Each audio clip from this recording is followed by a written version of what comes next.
আসসালামু আলাইকুম প্রিয় এইচএসসি শিক্ষার্থীরা, আশা করি তোমরা ভালো আছো। যশোর বোর্ডের ওয়ান শট সমাধান ক্লাসে তোমাদের সবাইকে জানাই শুভেচ্ছা এবং স্বাগতম। সাথে আছে আমি মোহাম্মদ রাজীব ফ্রম স্কিল হাট বাংলাদেশ। তো ওয়ান শট ভিডিওতে যাওয়ার আগে আমরা আইসিটি বিষয়ে একটু বিস্তারিত জেনে নেই। তো আইসিটির সিকিউরিটিতে মোট সময় হচ্ছে 2 ঘন্টা 35 মিনিট, যেখানে তোমাদেরকে 8টি প্রশ্ন থেকে 8টি থেকে কয়টা আনসার করতে হবে? 5টি আনসার করতে হবে। তো এই 5টার জন্য কত মার্ক? 5টার জন্য হচ্ছে 50 মার্ক। আর আইসিটির বিষয় হচ্ছে 275। তো এখন আসি আমরা আইসিটিতে পাস মার্ক কত। তো আইসিটিতে এই যে সিকিউতে পাস মার্ক হচ্ছে, সিকিউতে তোমাকে 50-এ কত পেতে হবে? সিকিউতে 50-এ তোমাকে পেতে হবে এই যে 17। আর হচ্ছে এমসিকিউতে তোমাদের 25। এমসিকিউ তোমাদের এমসিকিউ তোমাদের 25 তোমাকে কত পাইতে হবে? এখানে 25-এ তোমাকে পেতে হবে 8। আর প্র্যাকটিক্যালি কত তোমাদের? প্র্যাকটিক্যালি হচ্ছে 25 তোমাকে কত পাইতে হবে? 8 পাইতে হবে। অর্থাৎ 8 8 16 16 আর 17 যদি আমরা যোগ করি তখন হবে 33। আর তোমাকে অবশ্যই আলাদা আলাদা ভাবে স্পেশালি এই যে এমসিকিউ এবং সিকিউতে অবশ্যই আলাদা আলাদা ভাবে পাস করতে হবে। আর প্র্যাকটিক্যালি আমরা কেউ ফেল করি না।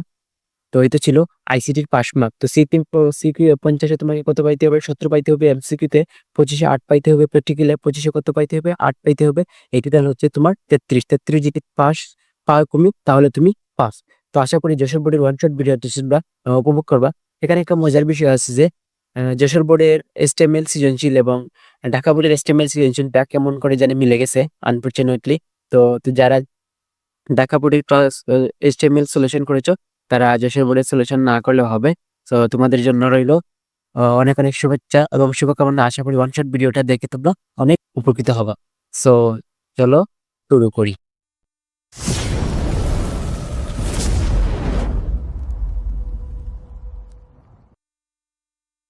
প্রশ্ন 1। প্রথমে আমরা উদ্দীপক পড়বো, তারপর উদ্দীপক অনুযায়ী সবগুলো প্রশ্নের উত্তর দেওয়ার চেষ্টা করব।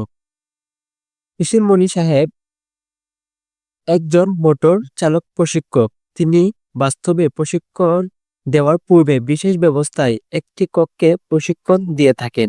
তো আমরা আশা করি জিনিসটা ধরতে পারতেছি যে বাস্তবে প্রশিক্ষণ দেওয়ার আগে তিনি কি করেন?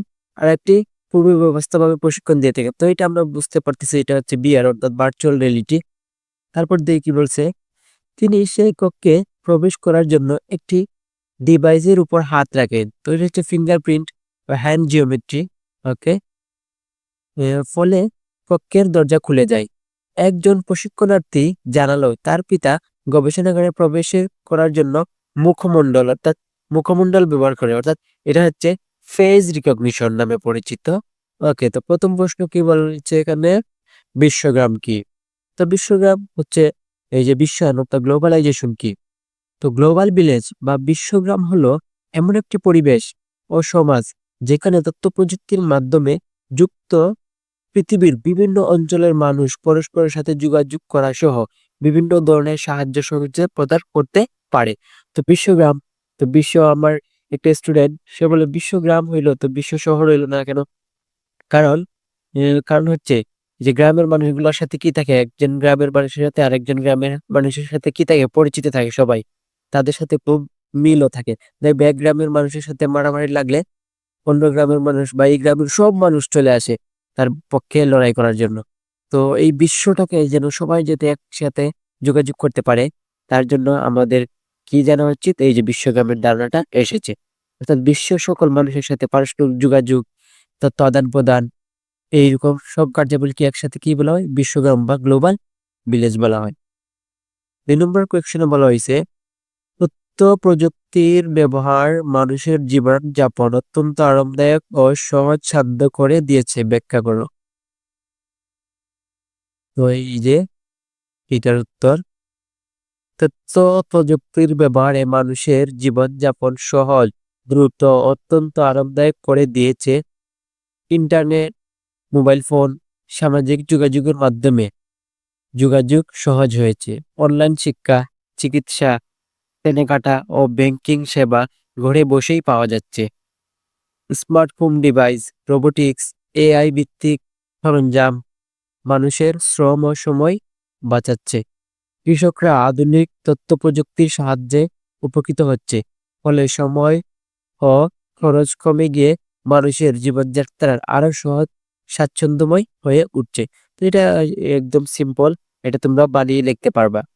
তারপর 3 নম্বর প্রশ্ন কি বলা হয়েছে, যে 3 নম্বর প্রশ্নে কি বলা হয়েছে একটু দেখি। উদ্দীপকে শিশির সাহেবের বিশেষ ব্যবস্থায় প্রশিক্ষণটির পদ্ধতি ব্যাখ্যা করে। তো প্রশিক্ষণ পদ্ধতিটি আমরা আগেই বলছিলাম, এটা হচ্ছে একটা বিআর অর্থাৎ ভার্চুয়াল রিয়েলিটি। কারণ তিনি প্রশিক্ষণ দেওয়ার আগে অর্থাৎ রিয়েল টাইম প্রশিক্ষণ দেওয়ার আগে তিনি একটা বাস্তব বা বিশেষ ব্যবস্থার মাধ্যমে কি কি দিয়ে থাকে, একটা প্রশিক্ষণ দিয়ে দেয়। অর্থাৎ বাস্তব নয়, যেটা বাস্তবে প্রশিক্ষণ দেওয়ার পূর্বে তিনি কি বাস্তব নয় মানে একটা পরীক্ষা বা নবব্যবস্থার প্রশিক্ষণ দিয়ে থাকি। তো এটা আমরা পড়ি। উদ্দীপকে শিশির সাহেবের বিশেষ ব্যবস্থায় প্রশিক্ষণটির পদ্ধতি হলো এই যে ভার্চুয়াল রিয়েলিটি, বা সংক্ষেপে কি বলা হয় তাকে, এই যে ভিআর বলা হয়। ভার্চুয়াল রিয়েলিটি হলো হার্ডওয়্যার ও সফটওয়্যারের মাধ্যমে তৈরিকৃত এমন এক ধরনের কৃত্রিম পরিবেশ, যেমন এক ধরনের কৃত্রিম পরিবেশ যা ব্যবহারকারীর কাছে এমনভাবে উপস্থাপন করা হয় যাতে তারা এটিকে বাস্তব পরিবেশ হিসেবে মনে করে। ভার্চুয়াল রিয়েলিটিতে ব্যবহারকারী সম্পূর্ণরূপে একটি কম্পিউটার নিয়ন্ত্রিত পরিবেশে নিমজ্জিত হয়ে যায়।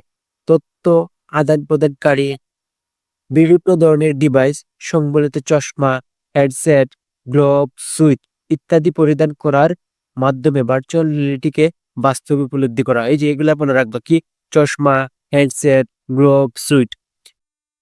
একটি টাইপিক্যাল ভিআর ফরম্যাটে একজন ব্যবহারকারী ত্রিমাত্রিক স্ক্রিন সংবলিত একটি হেলমেট পরে এবং তার মধ্যে দিয়ে বাস্তব থেকে অনুকরণকৃত অ্যানিমেটেড বা প্রাণবন্ত ছবি দেখি। টেলিপ্রেজেন্স বা কৃত্রিম ত্রিমাত্রিক জগতে উপস্থিত থাকার ভ্রমণ একটি গতি নিয়ন্ত্রণকারী সেন্সর দ্বারা প্রভাবিত হয়।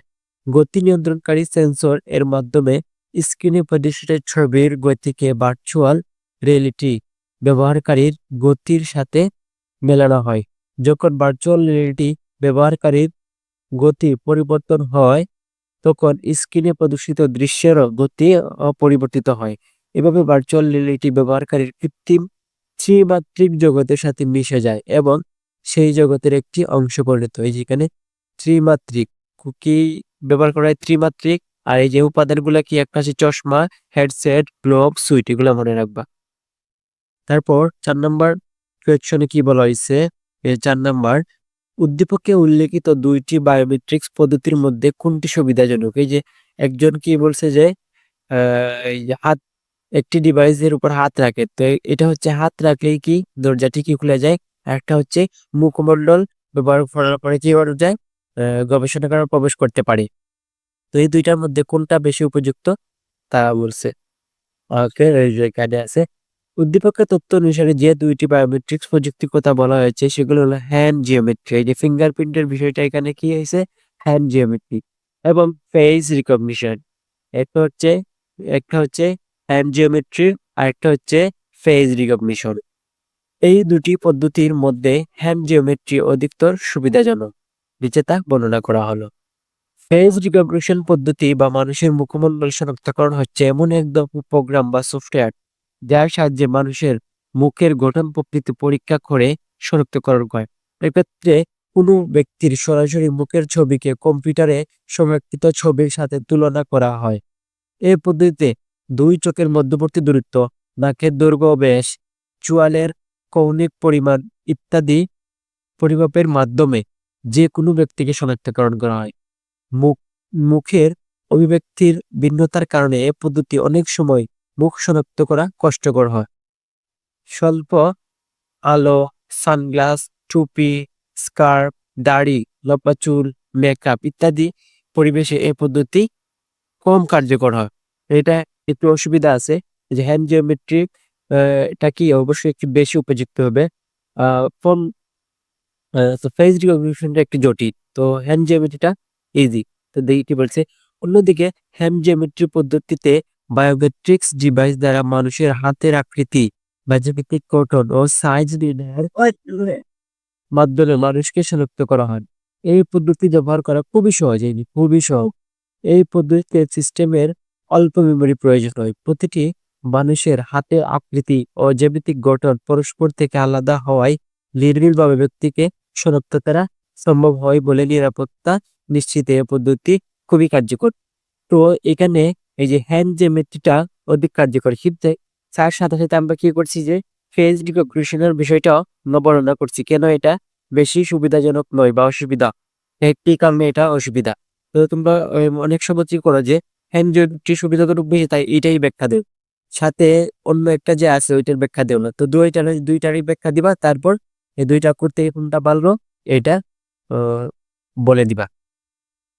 তো সুতরাং উপরোক্ত আলোচনার উপর ভিত্তি করে বলা যায় যে নিরাপত্তার মানদণ্ডে ফেস রিকগনিশনের তুলনায় হ্যান্ড জিওমেট্রি সুবিধাজনক। ওকে, এটা ছিল 1 নম্বর। এখানে আমরা 2 নম্বর প্রশ্নে চলে যাব। 2 নম্বর প্রশ্নের প্রথমে আমরা উদ্দীপক পড়বো, তারপর উদ্দীপক অনুযায়ী উত্তর করার চেষ্টা করব। উদ্ভিদ প্রযুক্তি প্রয়োগের কারণে উদ্ভিদে প্রযুক্তি প্রয়োগের কারণে আজ উচ্চ ফলনশীল এবং আবহাওয়া উপযোগী ফসল উৎপাদন সম্ভব হয়েছে। তো এটা এটা কোন জিনিসের কথা বলা হয়েছে এটা তোমাকে ধরতে হবে, আশা করি ধরতে পেরেছ। এরপর দিকে কৃত্রিম বুদ্ধিমত্তা সম্পন্ন যন্ত্র শিল্প ক্ষেত্রে ব্যবহারের ফলে মানুষের শ্রমসাধ্য কাজ খুব সহজেই করা যাচ্ছে। তো এটা হচ্ছে ন্যানো টেকনোলজি, আর এটা হচ্ছে কৃত্রিম বুদ্ধিমত্তা, অর্থাৎ এআই দিয়ে যা যা করা যায়, এই যে রোবোটিক্স। প্রথম প্রশ্ন কি বলছে, স্মার্ট হোম কি? প্রথম প্রশ্ন কি, স্মার্ট হোম কি? তো স্মার্ট হোম কি, এই যে বাড়িকে আর কি আধুনিক বা স্মার্ট ওয়েতে বা তথ্য প্রযুক্তির আগে বাড়িকে পরিচালনা করা। স্মার্ট হোম হলো এক ধরনের ওয়ান স্টপ সার্ভিস পয়েন্টের মতো, যেখানে বসবাসের জন্য সকল উপাদান পাওয়া যায় এবং গ্রাহককে ব্যবহার্য দ্রব্যাদির গুণগত মান নিশ্চিত করে এই ফুলকাত্ম সেবা প্রদান করা। অর্থাৎ এই স্মার্ট হোম অর্থাৎ বাড়ি বা তোমার হোমকে এই যে রিমোটের মতো বা রিমোট কন্ট্রোলের মতো যদি নিয়ন্ত্রণ করতে পারো তখন তাকে স্মার্ট হোম বলা হয়। যেমন অফিসে আমরা কি করি, বিভিন্ন সময় বিভিন্ন অফিসে যাই ফিঙ্গারপ্রিন্টের মাধ্যমে, আবার আমরা দেখতে পারি যে আমাদের সিসি ক্যামেরার মাধ্যমে দেখতে পারি আমাদের বাসায় কি হচ্ছে। তো এইগুলা ওভারঅল হোমগুলাকে কি বলা হয়, স্মার্ট হোম বলা হয়। 2 নম্বর প্রশ্ন, ক্রেতা বিক্রেতাকে তাদের উৎপাদিত পণ্য ক্রয় বিক্রয়ের জন্য অন্যত্র যেতে হয় না। বুঝিয়ে লাগবে, তো অন্যত্র যেতে হয় না, কেন যেতে হয় না? এটা তথ্য প্রযুক্তির কারণে। এটা অনলাইন, এখন কি করে মানুষ এই যে ফেসবুকে পেজ করে বিভিন্ন পণ্য বিক্রি করে, আবার ওয়েবসাইটের মাধ্যমে পণ্য বিক্রি করতে পারে। তো এগুলো এখন কি করতে হয় না, বাইরে দোকানে নেওয়ার প্রয়োজন হয় না, এবং একজনের সাথে আরেকজন কি করতে হয় না, যে অন্যত্র যেতে হয় না। তো ওটাও উত্তরটা আমরা দেখে নিই। এই যে ক্রেতা বিক্রেতাকে তাদের উৎপাদিত পণ্য ক্রয় বিক্রয়ের জন্য অন্যত্র যেতে হয় না। এর অর্থ হলো তথ্য প্রযুক্তি ব্যবহারের ফলে এখন তারা ঘরে বসে অনলাইনের মাধ্যমে পণ্য ক্রয় বিক্রয় করতে পারে। যেমন ই-কমার্স প্ল্যাটফর্ম এবং সোশ্যাল মিডিয়া মার্কেট প্লেস ব্যবহার করে ক্রেতা বিক্রেতা উভয় ঘরে বসে পণ্য কেনাবেচা করতে পারে। এভাবে online market place, mobile app, website ইত্যাদির মাধ্যমে সহজেই ক্রেতা বিক্রেতার মধ্যে যোগাযোগ স্থাপন হয় এবং লেনদেন সম্পন্ন হয়। এতে সময় ও খরচ দুটোই সাশ্রয় হয় এবং বাজারজাতকরণও আরো সহজ হয়। এটাই ছিল দুইয়ের উত্তর। 3 নম্বর প্রশ্ন কি বলা হয়েছে, ফসল উৎপাদনের ক্ষেত্রেও উদ্দীপকে উল্লেখিত প্রযুক্তিটি ব্যবহার করে। ফসল উৎপাদনে যেটার কথা বলা হয়েছে এটা হচ্ছে দেখি কি বলা হয়েছে এখানে, এই যে উদ্দীপকে উল্লেখিত ফসল উৎপাদনের ক্ষেত্রে ব্যবহৃত প্রযুক্তি ন্যানো টেকনোলজি। কোন টেকনোলজি? Nano technology. এটা ধরতে পারছো, তার জন্য 1 পাইবা। ওকে, জীবদেহে জিনোমকে প্রয়োজন অনুযায়ী সাজিয়ে কিংবা একাধিক জীবের জিনোমকে জোড়া লাগিয়ে নতুন জীবকোষ সৃষ্টির কৌশলই হলো জেনেটিক ইঞ্জিনিয়ারিং। একটি উদ্ভিদ বা প্রাণীর বৈশিষ্ট্যের বাহক হচ্ছে জিন। উদ্ভিদ বা প্রাণীর বৈশিষ্ট্যের বাহককে জিন। অন্যদিকে জিনোম হলো জীবের বৈশিষ্ট্যের নকশা বা বিন্যাস। কোনো উদ্ভিদের বৈশিষ্ট্যের পরিবর্তন করতে চাইলে উক্ত উদ্ভিদের জিনোমের কোনো একটি জিনকে পরিবর্তন করে দিতে হয়। যেহেতু জিনগুলো আসলে ডিএনএর একটি অংশ, তাই এটা একটা জিনকে পরিবর্তন করতে হলে ল্যাবরেটরিতে ডিএনএর সেই অংশটুকু কেটে আলাদা করে অন্য কোনো প্রাণী বা ব্যাকটেরিয়া থেকে আরেকটি জিন কেটে এনে সেখানে লাগিয়ে দিতে হবে। এর ফলে একটি নতুন বৈশিষ্ট্য সম্পন্ন কাঙ্ক্ষিত উদ্ভিদের সৃষ্টি হবে। বর্তমানে কৃষি, চিকিৎসা, ঔষধ শিল্পে, গৃহপালিত পশু ও মৎস্যে উন্নয়নে, দুগ্ধজাত দ্রব্য তৈরিতে, পরিবেশ ব্যবস্থাপনায়, ফরেনসিক টেস্টের ক্ষেত্রে ব্যাপকভাবে জেনেটিক ইঞ্জিনিয়ার প্রযুক্তিটি ব্যবহৃত হচ্ছে। যতটুকু দিলে হয়ে যাবে। তারপর 4 নম্বর প্রশ্ন কি বলা হয়েছে, 4 নম্বর, উদ্দীপকে উল্লেখিত ক্ষেত্র ছাড়াও আর কোন কোন ক্ষেত্রে কিভাবে আমরা যন্ত্রটি ব্যবহার করতে পারি, অর্থাৎ এই যে যন্ত্রটি আমরা কোন কোন কাজে ব্যবহার করতে পারি আমরা একটু দেখে নিব এবার। ওকে, এই যে এখানে উদ্দীপকে কৃত্রিম বুদ্ধিমত্তা সম্পন্ন যন্ত্র বলতে এমন যন্ত্রকে বোঝানো হয়েছে যেটি মানুষের মতো চিন্তা, বিশ্লেষণ, সিদ্ধান্ত গ্রহণ বা শেখার ক্ষমতা রাখে, যেমন রোবট, চ্যাটবট, সেলফ ড্রাইভিং গাড়ি ইত্যাদি। শিল্পক্ষেত্রে ক্ষেত্র ছাড়া আরো যেসব ক্ষেত্রে আমরা এই যন্ত্রকে ব্যবহার করতে পারি তা নিচে আলোচনা করে। এই যে 1 নম্বর, মনুষ্যবিহীন গাড়ি এবং বিমান চালানোর ক্ষেত্রে আমরা ব্যবহার করতে পারি। 2 নম্বর, জটিল গাণিতিক সমস্যা সমাধানে ও বিভিন্ন ডিভাইসের সূক্ষ্ম ত্রুটি শনাক্তকরণে। অনেক সময় মানুষ কি করতে পারে না, সূক্ষ্ম ত্রুটি শনাক্ত করতে একটু তার সময়ের প্রয়োজন হয়, কিন্তু এই যে রোবট বা চ্যাটবট বা সেগুলা অতি সহজেই কি করতে পারে, শনাক্ত করতে পারে। চিকিৎসা ক্ষেত্রে 3 নম্বর, ক্ষতিকর বিস্ফোরক শনাক্ত নিষ্ক্রিয় করার কাজে। 4 নম্বর, চিকিৎসা ক্ষেত্রে যেমন মাইসিন, ন্যানোরোবট। 5 নম্বর, কাস্টমার সার্ভিস প্রদানে যেমন অটোমেটেড অনলাইন অ্যাসিস্ট্যান্স। 6 নম্বর, বিনোদন ও গেম খেলায় যেমন দাবা খেলায়। 7 নম্বর, স্বয়ংক্রিয়ভাবে তথ্য সংরক্ষণ ও বিশ্লেষণের ক্ষেত্রে। 8 নম্বর, প্রাকৃতিক ও খনিজ সম্পদ খুঁজে বের করার কাজে। 9 নম্বর, ব্যাংকিং কার্যক্রম পরিচালনা ও স্টক লেনদেনের ক্ষেত্রে। 10 নম্বর, বিভিন্ন অফিস স্টাফদের প্রতিদিনের কর্মতালিকা বন্টনে। ওকে, এইগুলো আমরা কি করতে পারি, ব্যবহার করতে পারি এই যন্ত্রটা। এখন আমরা 3 নম্বর প্রশ্নের উদ্দীপক পড়ব এবং সেই অনুযায়ী প্রশ্নগুলোর উত্তর করব। কলেজের 5টি কম্পিউটারকে একটি কেন্দ্রীয় ডিভাইসের মাধ্যমে যুক্ত করে একটি নেটওয়ার্ক তৈরি করানো। তো এই যে মনে করো কেন্দ্রীয় ডিভাইস হচ্ছে এইটা, তারপর এখান থেকে একটা দিল, এখান থেকে একটা, এখান থেকে একটা, এখান থেকে একটা, এখান থেকে আরেকটা, তো 5টা হলো। এই যে কেন্দ্র যদি কোনো কিছু যদি কেন্দ্র থাকে, তো এটা হচ্ছে একটা স্টার টোপোলজি। এটা কেমনে মনে রাখবা, এই যে স্টার, স্টার কোথায় থেকে আসে, এই যে আকাশে থাকে স্টার। এখন আকাশ যদি না থাকে তো কি আর স্টার দেখতে পারবো আমরা? তো এই যে আকাশটা হচ্ছে এখানে একটা কেন্দ্রীয় ডিভাইস, আকাশ হচ্ছে কেন্দ্রীয় ডিভাইস, আর তার যে স্টার, এই যে স্টার, এগুলো আমরা কোথায় দেখতে পাই, আকাশে দেখতে পাই। তো মনে রাখবা যে কেন্দ্রীয় ডিভাইস থাকে কোথায়, স্টার টপোলজিতে। কেমনে মনে রাখবা, স্টার আর আকাশ, আমরা স্টার দেখতে পাই আকাশে, অর্থাৎ কেন্দ্রীয় ডিভাইসের মাধ্যমে আমরা এগুলো হচ্ছে এভাবে মনে রাখবা। এটি দেখে একজন আইসিটি বিশেষজ্ঞ কেন্দ্রীয় ডিভাইসটির পরিবর্তে নতুন একটি ডিভাইস ব্যবহারের সুবিধা ব্যক্ত করলেন। তো নতুন ডিভাইস অর্থাৎ এই যে কেন্দ্রীয় ডিভাইসে দুইটা ব্যবহার করে, একটা হচ্ছে সুইচ এবং আরেকটা হচ্ছে হাব। সুইচ এবং হাব, তো সুইচ এবং হাবের মধ্যে বাই ডিফল্ট এটা হাবই ইউজ করা হয়, কিন্তু সুইচ হচ্ছে সব থেকে বেস্ট। সুইচ কেমনে বেস্ট মনে রাখবা, তোমার বাসায় সুইচ বেশি না হাব বেশি, অবশ্যই সুইচ বেশি। তোমার লাইট অন করতে হলে সুইচের প্রয়োজন হয়, তোমার মোবাইলের সুইচ আছে, তারপর ল্যাপটপের সুইচ আছে, সব জায়গায় কি সুইচ সুইচ সুইচ। সো এই যে কেন্দ্রীয় ডিভাইস হিসেবে কোনটা উপযুক্ত বেশি, সুইচ বেশি উপযুক্ত, কারণ আমাদের সামনে ডানে বামে তাকালে আমরা বিভিন্ন ধরনের সুইচ দেখতে পাই, তাই সুইচ কি বেশি গুরুত্বপূর্ণ বা বেশি ইম্পর্টেন্ট। তো প্রথম প্রশ্নটা হচ্ছে ব্যান্ডউইথ কি। ব্যান্ডউইথ কি, প্রতি সেকেন্ডে যে পরিমাণ ডেটা এক স্থান থেকে অন্য স্থানে স্থানান্তরিত হয়, অর্থাৎ ডাটা স্থানান্তরের হারই ব্যান্ডউইথ। 2 নাম্বার, স্বল্প দূরত্বের মধ্যে তারবিহীন দুটি ডিভাইস, তারবিহীন দুটি ডিভাইস বললে দিবা ব্লুটুথ, কি দিবা ব্লুটুথ। তারবিহীন দুটি ডিভাইস বললে এটা কি হবে, ব্লুটুথ।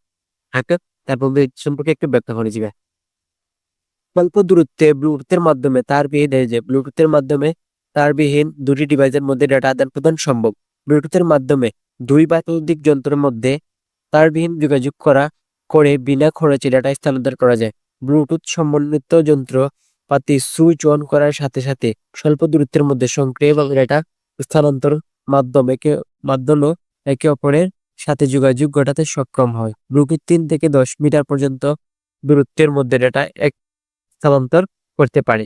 তো 3 নম্বর প্রশ্ন কি বলা হয়েছে, উদ্দীপকে কলেজ টপোলজিটি ব্যাখ্যা করো, মানে এটা টপোলজিটি কি করতে বলছে, ব্যাখ্যা। তো এটা টপোলজিটি আমাদেরকে ধরতে হবে, অলরেডি আমরা ধরে ফেলছি নেটওয়ার্ক টপোলজিটা। এই যে উদ্দীপকে কলেজের 5টি কম্পিউটারের একটি কেন্দ্রীয় ডিভাইসের মাধ্যমে যুক্ত। সুতরাং উদ্দীপকে বর্ণিত কলেজে ব্যবহৃত টপোলজিটি হলো স্টার টপোলজি। কোন টপোলজি?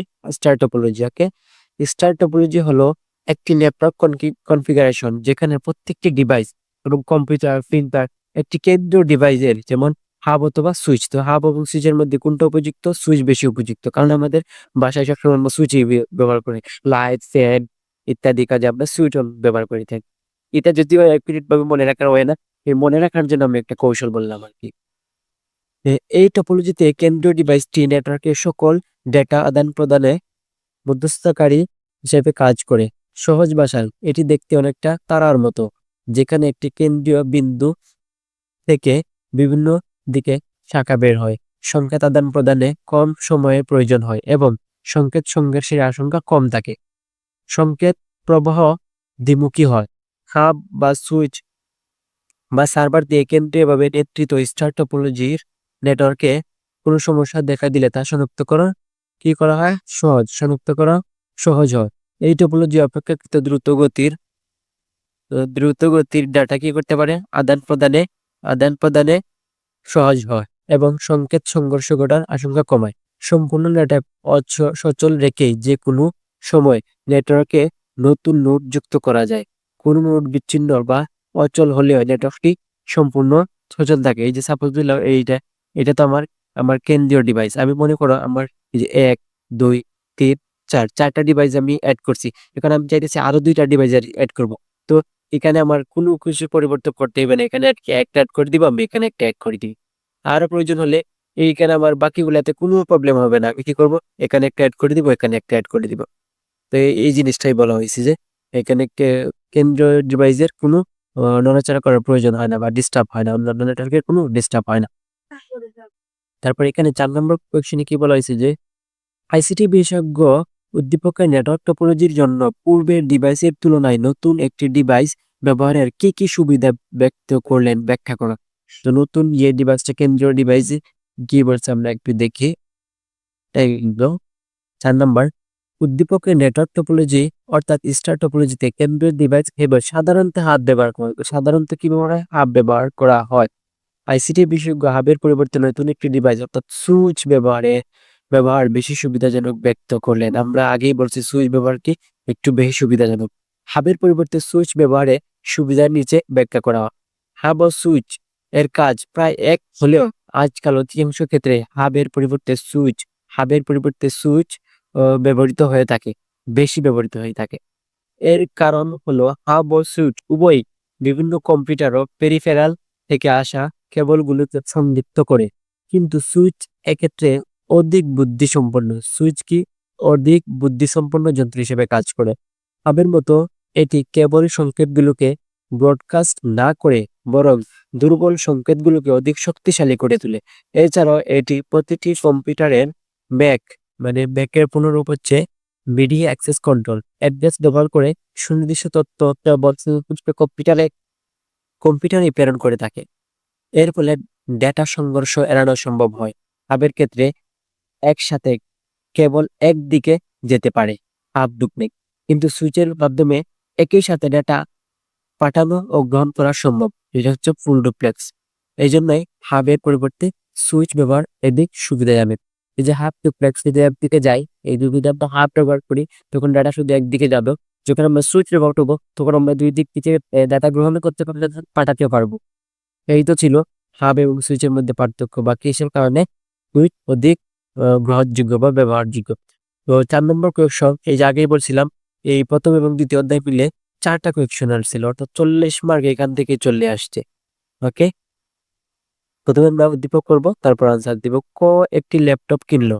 সে মোবাইল ও ল্যাপটপের মধ্যে বেতারবিহীন সংযোগ স্থাপন করলো। একটা দুর্ঘটনার সংবাদ শুনে ভিডিও কনফারেন্সিং এর মাধ্যমে তার বন্ধুর কাছে সংবাদটি সম্পর্কে জানতে চাইলো। যে বেতারের কথা বলা হয়েছে। ওকে, মোবাইল ও ল্যাপটপের মধ্যে, তো মোবাইলে তার ছাড়া মোবাইলে, তাহলে এটা কি? এতে ফোন ডিভাইস, এটা আমাকে দেখতে হবে। এটা হচ্ছে ব্লুটুথ। ওকে, আর এটা হচ্ছে আমরা পড়বো। তারপর দেখি কম্পিউটার নেটওয়ার্ক কি। তো এই যে কম্পিউটার নেটওয়ার্কিং হলো দুই বা ততোধিক কম্পিউটারের মধ্যে তথ্য আদান প্রদানের উদ্দেশ্যে সংযোগ ব্যবস্থা। কম্পিউটার নেটওয়ার্কিং হলো দুই বা ততোধিক কম্পিউটারের মধ্যে তথ্য আদান প্রদানের উদ্দেশ্যে সংযোগ ব্যবস্থা। 2 নম্বর, সুইচের বুদ্ধিমত্তা রয়েছে। এই যে একটু আগে আমরা সুইচ সম্পর্কে লিখলাম, তো এখন লিখি। সুইচ একটি বুদ্ধিমান ডিভাইস। সুইচ কি একটি বুদ্ধিমান ডিভাইস? এটি প্রতিটি ডিভাইসের ম্যাক অ্যাড্রেস মনে রাখে এবং সেই অনুযায়ী নির্দিষ্ট গন্তব্যে ডেটা পাঠায়। যখন একটি কম্পিউটার অন্য কম্পিউটারকে ডেটা পাঠায়, সুইচ তখন নির্দিষ্ট পোর্টে সিগন্যালটি পাঠায়। ফলে ডেটা শুধু প্রয়োজনীয় ডিভাইসে যায়। এতে নেটওয়ার্কের গতি বাড়ে এবং ডেটা আদান প্রদানের সময় ব্যান্ডউইথ অপচয় হয় না। এই জন্য বলা হয় সুইচ বুদ্ধিমত্তা রয়েছে বা সুইচের বুদ্ধিমত্তা রয়েছে। 3 নাম্বার, উদ্দীপকে তারবিহীন সংযোগ বর্ণনা করে। যে মোবাইলের সাথে যে ল্যাপটপের যোগাযোগ করছে, এই তারবিহীন সংযোগটি কি তার সম্পর্কে বর্ণনা করতে বলা হয়েছে। আমরা দেখি এখানে কি বলে ফেললে উদ্দীপকের তথ্য অনুসারে তারবিহীন সংযোগটি হচ্ছে ব্লুটুথ। এই যে তারবিহীন সংযোগটি কি ব্লুটুথ। তারবিহীন সংযোগটি কি ব্লুটুথ। ব্লুটুথ ওকে। এখন ব্লুটুথ ওয়্যারলেস নেটওয়ার্কিং পদ্ধতি। ব্লুটুথ হচ্ছে এমন একটি প্রযুক্তি যা রেডিও ফ্রিকোয়েন্সি ব্যবহার করে স্বল্প দূরত্বের মধ্যে তারবিহীনভাবে দুটি ডিভাইসের মধ্যে ডেটা আদান প্রদান করে থাকে। ব্লুটুথ নেটওয়ার্কটির ব্যান্ডউইথ ও নিরাপত্তা ব্যবস্থা তুলনামূলকভাবে কম হলেও এটি বহুল ব্যবহৃত। বর্তমানে ল্যাপটপ, ট্যাব, পিডিএ, স্মার্টফোনে ব্লুটুথ প্রযুক্তি সহ আগে থেকে দেওয়া থাকে। এছাড়া ইদানিং mouse, keyboard, headphone set, speaker ইত্যাদিতে ব্লুটুথ ব্যবহৃত হয়। আমাদের দৈনন্দিন জীবনে আমরা ব্লুটুথ অনেক ব্যবহার করে থাকি। যদি এটা সর্বপ্রথম ব্লুটুথ ছিল, এটি একটি পার্সোনাল এরিয়া নেটওয়ার্ক, যেমন পেনের পুনরূপ কি পার্সোনাল এরিয়া নেটওয়ার্ক। 2.45 গিগাহার্টজ ফ্রিকোয়েন্সিতে কাজ করে এবং এর ব্যাপ্তি 3 থেকে 10 মিটার হয়ে থাকে। যে এটা মনে রাখবে এমসিকিউর জন্য। এর ব্যাপ্তি 3 থেকে 10 মিটার হয়ে থাকে। হাফ ডুপ্লেক্স মোডে এর ডাটা ট্রান্সমিশন রেট প্রায় ওকে এমবিপিএস বা তার চেয়ে বেশি। এটি স্থাপন করা সহজ এবং স্বয়ংক্রিয়ভাবে কনফিগারেশন করা যায়। এটা একদম সবাই পারে, বাচ্চারা ওই ব্লুটুথ কানেকশন দিতে পারে। তো এই তো ছিল ডিভাইসটা। তো 4 নম্বর কোয়েকশনে কি বলা হয়েছে, এই যে উদ্দীপকে ক এর বন্ধুর সাথে যোগাযোগের উপযুক্ত পদ্ধতি ব্যাখ্যা করো। পদ্ধতি বলছি কিন্তু।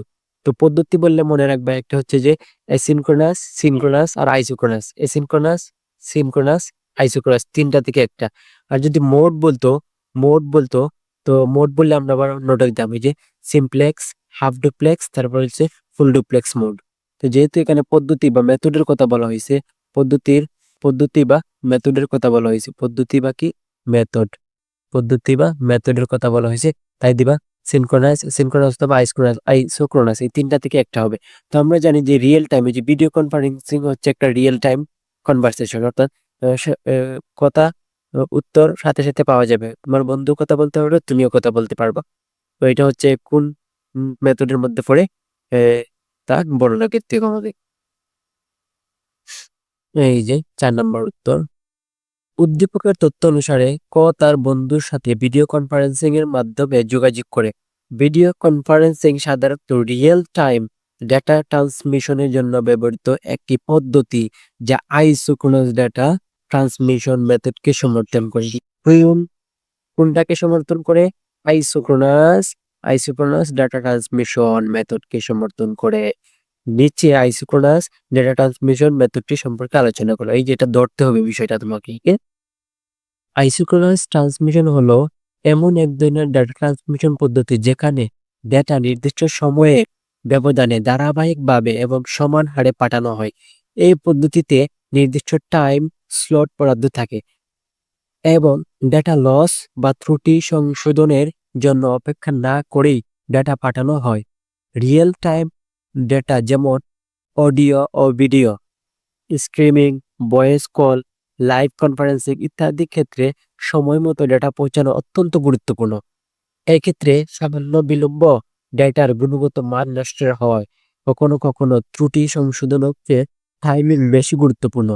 এসব বিষয় নিশ্চিতে আইসোক্রোনাস ট্রান্সমিশন রিয়েল টাইম ডেটার জন্য উপযোগী, কারণ এটি নিশ্চিত করে যে ডেটা নির্ধারিত সময়ের মধ্যে ধারাবাহিকভাবে পৌঁছাবে। এমনকি যদি কিছু ত্রুটি থেকে যায়, তাও এটা তাও এটাই রিয়েল টাইম অ্যাপ্লিকেশনের জন্য বা অ্যাপ্লিকেশন জন্য সবচেয়ে গুরুত্বপূর্ণ। তো সিনক্রোনাস, অ্যাসিনক্রোনাস এবং আইসোক্রোনাসের মধ্যে রিয়েল টাইম ডাটা ট্রান্সমিশনের ক্ষেত্রে কোনটা ব্যবহার করা হয়? এই যে আইসোক্রোনাস পদ্ধতিটা ব্যবহার করা হয়। তো এই তো ছিল যশোর বোর্ডের প্রথম অধ্যায় এবং দ্বিতীয়তের নিয়ে আজকের আলোচনা। প্রশ্ন 5, প্রথমে আমরা উদ্দীপক পড়ব, তারপর উদ্দীপক অনুযায়ী সবগুলো প্রশ্নের উত্তর দেওয়ার চেষ্টা করব। ঠিক আছে, তো প্রথম প্রশ্ন, এই যে প্রথম উদ্দীপক, শীতের সময়, এই যে এখন বর্তমানে শীত চলতেছে, খুবই ভালো, অঙ্কটাও শীতের। শীতের সময় পদ্মা সোয়েটার কিনেছে 850 বেস 10 টাকায়, অর্থাৎ 850 টাকা, যেটা দশমিকে, অর্থাৎ প্রচলিত আমরা যেভাবে হিসাব করি তার কথা। সুরমা কিনেছে কত? 1250 টাকা, কিন্তু এটার বেস হচ্ছে 8। এবং মেঘনা 380 টাকা, যার বেস হচ্ছে হেক্সাডেসিমাল, অর্থাৎ 16 বা 16। তো তিনজনে কি করছে? সোয়েটার কিনেছে 3টা। তো একটা দেওয়া দশমিকে, একটা দেওয়া অক্টালে, একটা দেওয়া হেক্সাডেসিমেলে। প্রথম প্রশ্ন কি বলছে? একের পরিপূরক কি, সরি 2 এর পরিপূরক কি? সো 2 এর পরিপূরক আমরা সবাই জানি, এই যে এখানে দেওয়া আছে স্পষ্ট, যে কোনো বাইনারি সংখ্যায় একের পরিবর্তে, শূন্যের পরিবর্তে 1 এবং একের পরিবর্তে 0 লিখলে যে মান পাওয়া যায় বা যা পাওয়া যায় তাকে একের পরিপূরক বলে। আচ্ছা, যদি আমরা যে শূন্যর জায়গায় 1, 1-এর জায়গায় 0 করে দেই, প্রকৃত মানটাকে যদি আমরা উল্টাই দেই, তখন আমরা তাকে কি বলি? একের পরিপূরক বলি। আর একের পরিপূরকের সাথে, উক্ত একের পরিপূরকের সাথে 1 যোগ করলে যে বাইনারি মান পাওয়া যায় তাকে 2 এর পরিপূরক বলে। সাপোজ মনে করো 5, এই যে 5 এর বাইনারি মান কত? 1, এই যে 1 আর কত? এই যে 0, 1 1, 5 এর বাইনারি মান কত? 1 1। তো এই যে 1, এখন আমি পাইলাম কি? দুইটা 1 কে যদি আমি 0 0 করে দেই, তো এটা হবে একের পরিপূরক। আর একের পরিপূরকের সাথে যদি আমি 1 যোগ করি, তো আমি কি পাবো? 2 এর পরিপূরক পাবো। এটাই বলা হয়েছে এখানে। 2 নম্বর, বাইনারি সংখ্যা পদ্ধতির ভিত্তি 2 কেন? কারণ বাইনারিতে মূল অঙ্ক বা মৌলিক অঙ্ক কয়টা? 2টা। তো এটা একটু দেখে নেই। এই যে 2 নম্বর, বাইনারি সংখ্যা পদ্ধতির ভিত্তি বা বেস 2 হয়, কারণ এটি শুধুমাত্র দুটি সংখ্যা বা অঙ্ক ব্যবহার করে, যেমন কি 0 এবং 1। সংখ্যা পদ্ধতির ভিত্তি বলতে বোঝায় কোন সংখ্যা পদ্ধতিতে মোট কতটি ভিন্ন ভিন্ন অঙ্ক ব্যবহার করা হয়েছে, অর্থাৎ মৌলিক অঙ্ক কতটা আছে একটা সংখ্যা পদ্ধতিতে, মৌলিক অঙ্ক দ্বারাই কি বেস বিবেচনা করা হয়। বাইনারি পদ্ধতি মূলত কম্পিউটার সিস্টেমে ব্যবহৃত হয়। এই যে বাইনারিটা মানুষের বোধগম্য ভাষা নয়, এটা হচ্ছে কম্পিউটারের ভাষা। কম্পিউটার কাজ করে বৈদ্যুতিক সিগন্যাল, ইলেকট্রনিক সিগন্যাল দিয়ে। 0 মানে বিদ্যুতের অনুপস্থিতি বা অফ, এবং 1 মানে বিদ্যুতের উপস্থিতি অন। এই দুটি মাত্র অবস্থা বোঝাতে 0 ও 1 যথেষ্ট। তাই কম্পিউটার ব্যবহারের জন্য বাইনারি পদ্ধতি সবচেয়ে বেশি কার্যকর। আচ্ছা, বুঝলাম। তারপর কি বলছে এখানে? যে 3 নম্বর খুবই ইজি। এই যশোর বোর্ড ইদানিং মনে হয় ছাত্রছাত্রীদেরকে মায়া করছে বা দয়া করছে, যার কারণে খুব এত ইজি যশোর বোর্ডে সচরাচর দেয় না, ইদানিং খুব সিম্পল দিছে। সুরমা সোয়েটার মূল্য হেক্সাডেসিমেলে। এই যে সুরমা কই? সুরমা, এই যে সুরমা কত? 1250। এটা কিতে ছিল? অক্টালে ছিল। তো কিসে নিব আমরা? হেক্সাডেসিমেলে নিব। ওকে, তো এই যে এখানে কিছু লেখা আছে। তো এই যে সাপোজ মনে করো আমরা একটা ফানি ওয়েতে বুঝি, এই হচ্ছে তুমি, ওকে, এই হচ্ছে তুমি। মনে করো তুমি তোমার এই যে গার্লফ্রেন্ডের বাসায় যাইবা, এই যে জিএফ এর বাসায় যাইতেছো, কিন্তু মাঝখানে হচ্ছে এই যে তোমার বন্ধুর বাসা। এখন তুমি আবার অন্য কোনো রাস্তা নাই, তুমি যদি তোমার জিএফ এর কাছে যাইতে চাও সরাসরি, তখন আগে তোমাকে কোথায় যেতে হবে? তোমার বন্ধুর বাসায় যেতে হবে। বন্ধুর বাসা থেকে দেন তুমি কি কোথায় যাবা? হচ্ছে গিয়ে তোমার জিএফ এর বা গার্লফ্রেন্ডের বাসায় যাবা। তো এই যে মাঝখানে যে এটা কাজ করছে, ওরে কিন্তু তুমি বাদ দিতে পারবে না। তো এখন যে আমরা যে অক্টাল যে দেওয়া আছে, অক্টাল থেকে যদি আমরা হেক্সাডেসিমেলে যাইতে চাই, এই যে অক্টাল থেকে যদি আমরা হেক্সাডেসিমেলে যাই, আমরা ডিরেক্ট যেতে পারবো না, আমাদেরকে আগে কোথায় যেতে হবে? বাইনারিতে যেতে হবে। তো এটা হচ্ছে মনে করো, এটা হচ্ছে অক্টাল, এটা হচ্ছে বাইনারি, আর এটা তোমার জিএফটা হচ্ছে কি? হেক্সাডেসিমাল। ওকে, তো এই যে প্রথমে অক্টাল থেকে আমরা কোথায় যাব? বাইনারিতে, দেন আমরা কোথায় যাব? হেক্সাডেসিমালে, কারণ সরাসরি যাইতে পারবো না আমরা এই যে অক্টাল থেকে হেক্সাডেসিমালে। তো প্রথমে আমরা এই যে 1250 যেটা দেওয়া আছে, কত দেওয়া? এই যে 1250। তো অক্টালের বেস কত? এই যে আমরা জানি অক্টালের বেস 8 কে আমরা লিখতে পারি 2 কিউব, অর্থাৎ এই যে 2 কিউব মানে কত? 8। তো এটার পাওয়ার যেহেতু 3, তো আমরা মনে রাখার জন্য বলতে পারি যে অক্টালের বেস বা অক্টালের কত অক্টাল কত বিটের হয়? 3 বিটের হয়। তো আমরা সবগুলোকে কি করে নিব? 3 বিট করে নিব। যেমন শূন্য, এই যে শূন্যকে শূন্যকে যদি আমরা 3 বিট করি তাহলে তিনটা শূন্য করব। ওকে, তারপর পাঁচকে যদি আমরা 3 বিট করি, এই যে 1 2 4, 1 2 4, তো কত কত কাজে লাগছে? এই যে কত কত কাজে লাগছে? এক আর হচ্ছে চার, চার আর এক হচ্ছে 5, আর এখানে 1 0 1, এখানে হচ্ছে 1 0 1, তো এখানে 3 বিট হয়ে গেছে, 3 বিট হয়ে গেছে। তারপর হচ্ছে টু, টু হচ্ছে কত কত কত, এই যে টু শুধু কত, এই যে টু, তারপর হচ্ছে জিরো, অর্থাৎ হচ্ছে এই যে টুটা কাজে লাগছে আর ওয়ান কাজে লাগে না, এটা হচ্ছে 1 0। কিন্তু আমার 3 বিট করার জন্য আমি কি করব? একটা অতিরিক্ত শূন্য দিব। শূন্যটা আমি অন্য দিয়ে দিই, তাহলে বুঝতে একটু সুবিধা হবে। ওকে, এই যে আমি 3 বিট করার জন্য কিন্তু এই শূন্যটা দিলাম। তারপর হচ্ছে এই যে আমার ওয়ান, ওয়ান তো শুধু কি ওয়ান এর ভ্যালু কত হবে? ওয়ানই হবে। ওয়ান এর ভ্যালু কত হবে? ওয়ানই হবে। তো আরো দুইটা অতিরিক্ত শূন্য দিয়ে দিব আমি, কিসের জন্য? এই যে 3 বিট করার জন্য। 3 বিট করার জন্য আমি অতিরিক্ত দুইটা চিহ্ন কি করলাম? দিয়ে দিলাম। এই যে ওয়ান, ওয়ান হচ্ছে ওয়ান এর ভ্যালু কত? ওয়ান, কিন্তু 3 বিট মিলানোর জন্য আমি দুইটা শূন্য দিলাম। এখন সবগুলো আমরা একসাথে লিখবো, একসাথে লিখবো, এই যে শূন্য শূন্য ওয়ান, তারপর হচ্ছে শূন্য one zero one zero one zero zero zero. এখন এগুলোকে কয় বিট করব? 4 বিট করব। কয় বিট করব? 4 বিট। কারণ হচ্ছে এই যে হেক্সাডেসিমেলের ভিত্তি কত? 16। 16কে আমরা লিখতে পারি 2 টু দি পাওয়ার 4। এই যে 4 বিট, কত বিট করতে হবে? 4 বিট। তো প্রথমে আমরা এই যে 4 বিট করলাম, তারপর হচ্ছে 4 বিট, এই যে 4 বিট, তারপরে হচ্ছে এই যে সম্পূর্ণ 4 বিট। 4 বিট 4 বিট করে হয়ে গেল। এখন আমরা কি করব? ম্যাজিক স্কেলের সাহায্যে আবার বসাবো। কত বিট? 4 বিট। 1 2 4 8। তো আমরা এই যে ওয়ান ওয়ান কত বসাবো? কয়টা জিরো?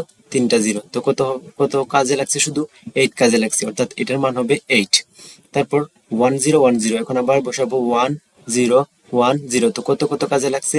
এই যে 8 এর নিচে 1, আবার কি 2 এর নিচে 1, তো 8 আর একে কত হয়? 8 আর 2 হয় 10। তো হেক্সাডেসিমেলে 10 মানে কত আমরা জানি? এ। তো হেক্সাডেসিমেলে 10 মানে এ। তো আমরা এখানে লিখবো এ। তারপর হচ্ছে এই যে প্রথমে এই যে কতটা, প্রথমে কি 0 0, তারপর কি 1 0। তো কত নিচে? শুধু 2, 2 এর নিচে শুধু 1 বসছে। ওকে, তো এটার কত হবে? 2। তো এই যে 1200 যে পাইলাম, এই যে 1200 কত পাইলাম? 1250। 1250 এটা ছিল অক্টালে। তো 1250-এর হেক্সাডেসিমেল মান কত? এই যে 2A8, তারপর হচ্ছে এই তো ছিল এটা, এইটা ছিল আনসার। তো এগুলা থাক, রাফ রাফ রাফ থাকলে একটু বুঝবা। আমি চেষ্টা করব সলিউশন গুলা ডিসক্রিপশনে দিয়ে দেওয়ার জন্য। আর যদি তোমরা চাও তাহলে কমেন্টে জানিও, যদি আমি ভুলে যাই তোমরা কমেন্ট করে জানিও সলিউশন গুলা পাওয়ার জন্য। তো এই তো 3 নাম্বার আমরা করে ফেললাম। এখন আমরা দেখব 4 নাম্বার। 4 নাম্বারে কি বলা হয়েছে? 4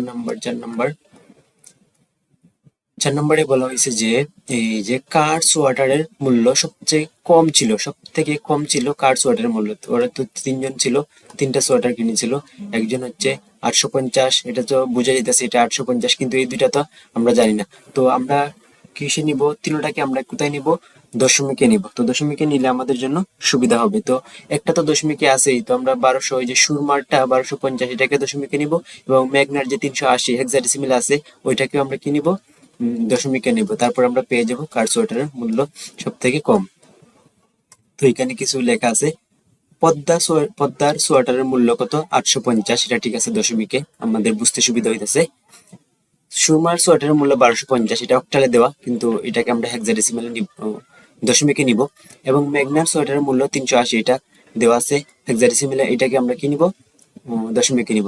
কার সোয়েটারের মূল্য সবচেয়ে কম তা নির্ণয় করতে হলে প্রত্যেকের প্রকৃত সোয়েটারের মূল্য ডেসিমেলে রূপান্তর করে দেখা যে দেখতে হবে বা দেখা যেতে পারে, যার নিম্নরূপ। তো এটা তো আর আমাদের কিছু করতে হবে না। পদ্মার সোয়েটারের মূল্য, সুরমার সোয়েটারের মূল্য কত ছিল? 1250। সুরমার সোয়েটারের মূল্য কত? 1250। তো এই যে 1250 কত? 1250। তোমরা চাইলে ইংরেজিতে লিখতে পারো, বাংলাতেও লিখতে পারো, সমস্যা নাই। 1250 এটা আছে কোথায়? অক্টালে। তো আমরা কোথায় নিব এটাকে এখন?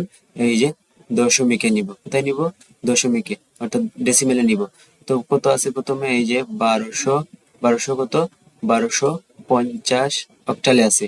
তো প্রথমে আমরা কি 1 গুণ 8 যোগ, তারপর হচ্ছে 2 গুণ 8 যোগ 5 গুণ 8 যোগ 0 গুণ 8।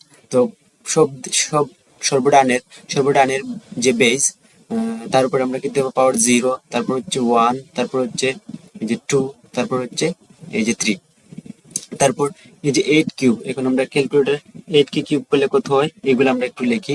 তো আমরা একটু ক্যালকুলেটরটা ওপেন করে নেই। ক্যালকুলেটর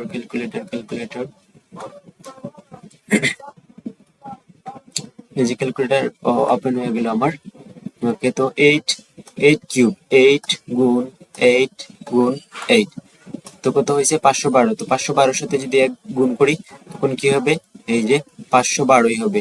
তারপর হচ্ছে যোগ 8 স্কোয়ার, অর্থাৎ হচ্ছে 8 কে যদি আমরা স্কোয়ার করি তখন হবে 64, আর 64 দ্বিগুণে কত, 64 দ্বিগুণে 128 যোগ এই যে 8 এর পাওয়ার 1। তো 8 এর পাওয়ার যদি 1 থাকে বা কোনো কিছুর পাওয়ার যদি 1 থাকে তখন এটা কি হয়, ওই সংখ্যাটাই হয়, মানে 8 হবে। আর 5টা কত, 5টা হচ্ছে 40 যোগ এই যে কোনো কিছুর পাওয়ার যদি 0 থাকে, এই যে 8 এর পাওয়ার 0, এটার ভ্যালু কত হয়ে যাবে 1।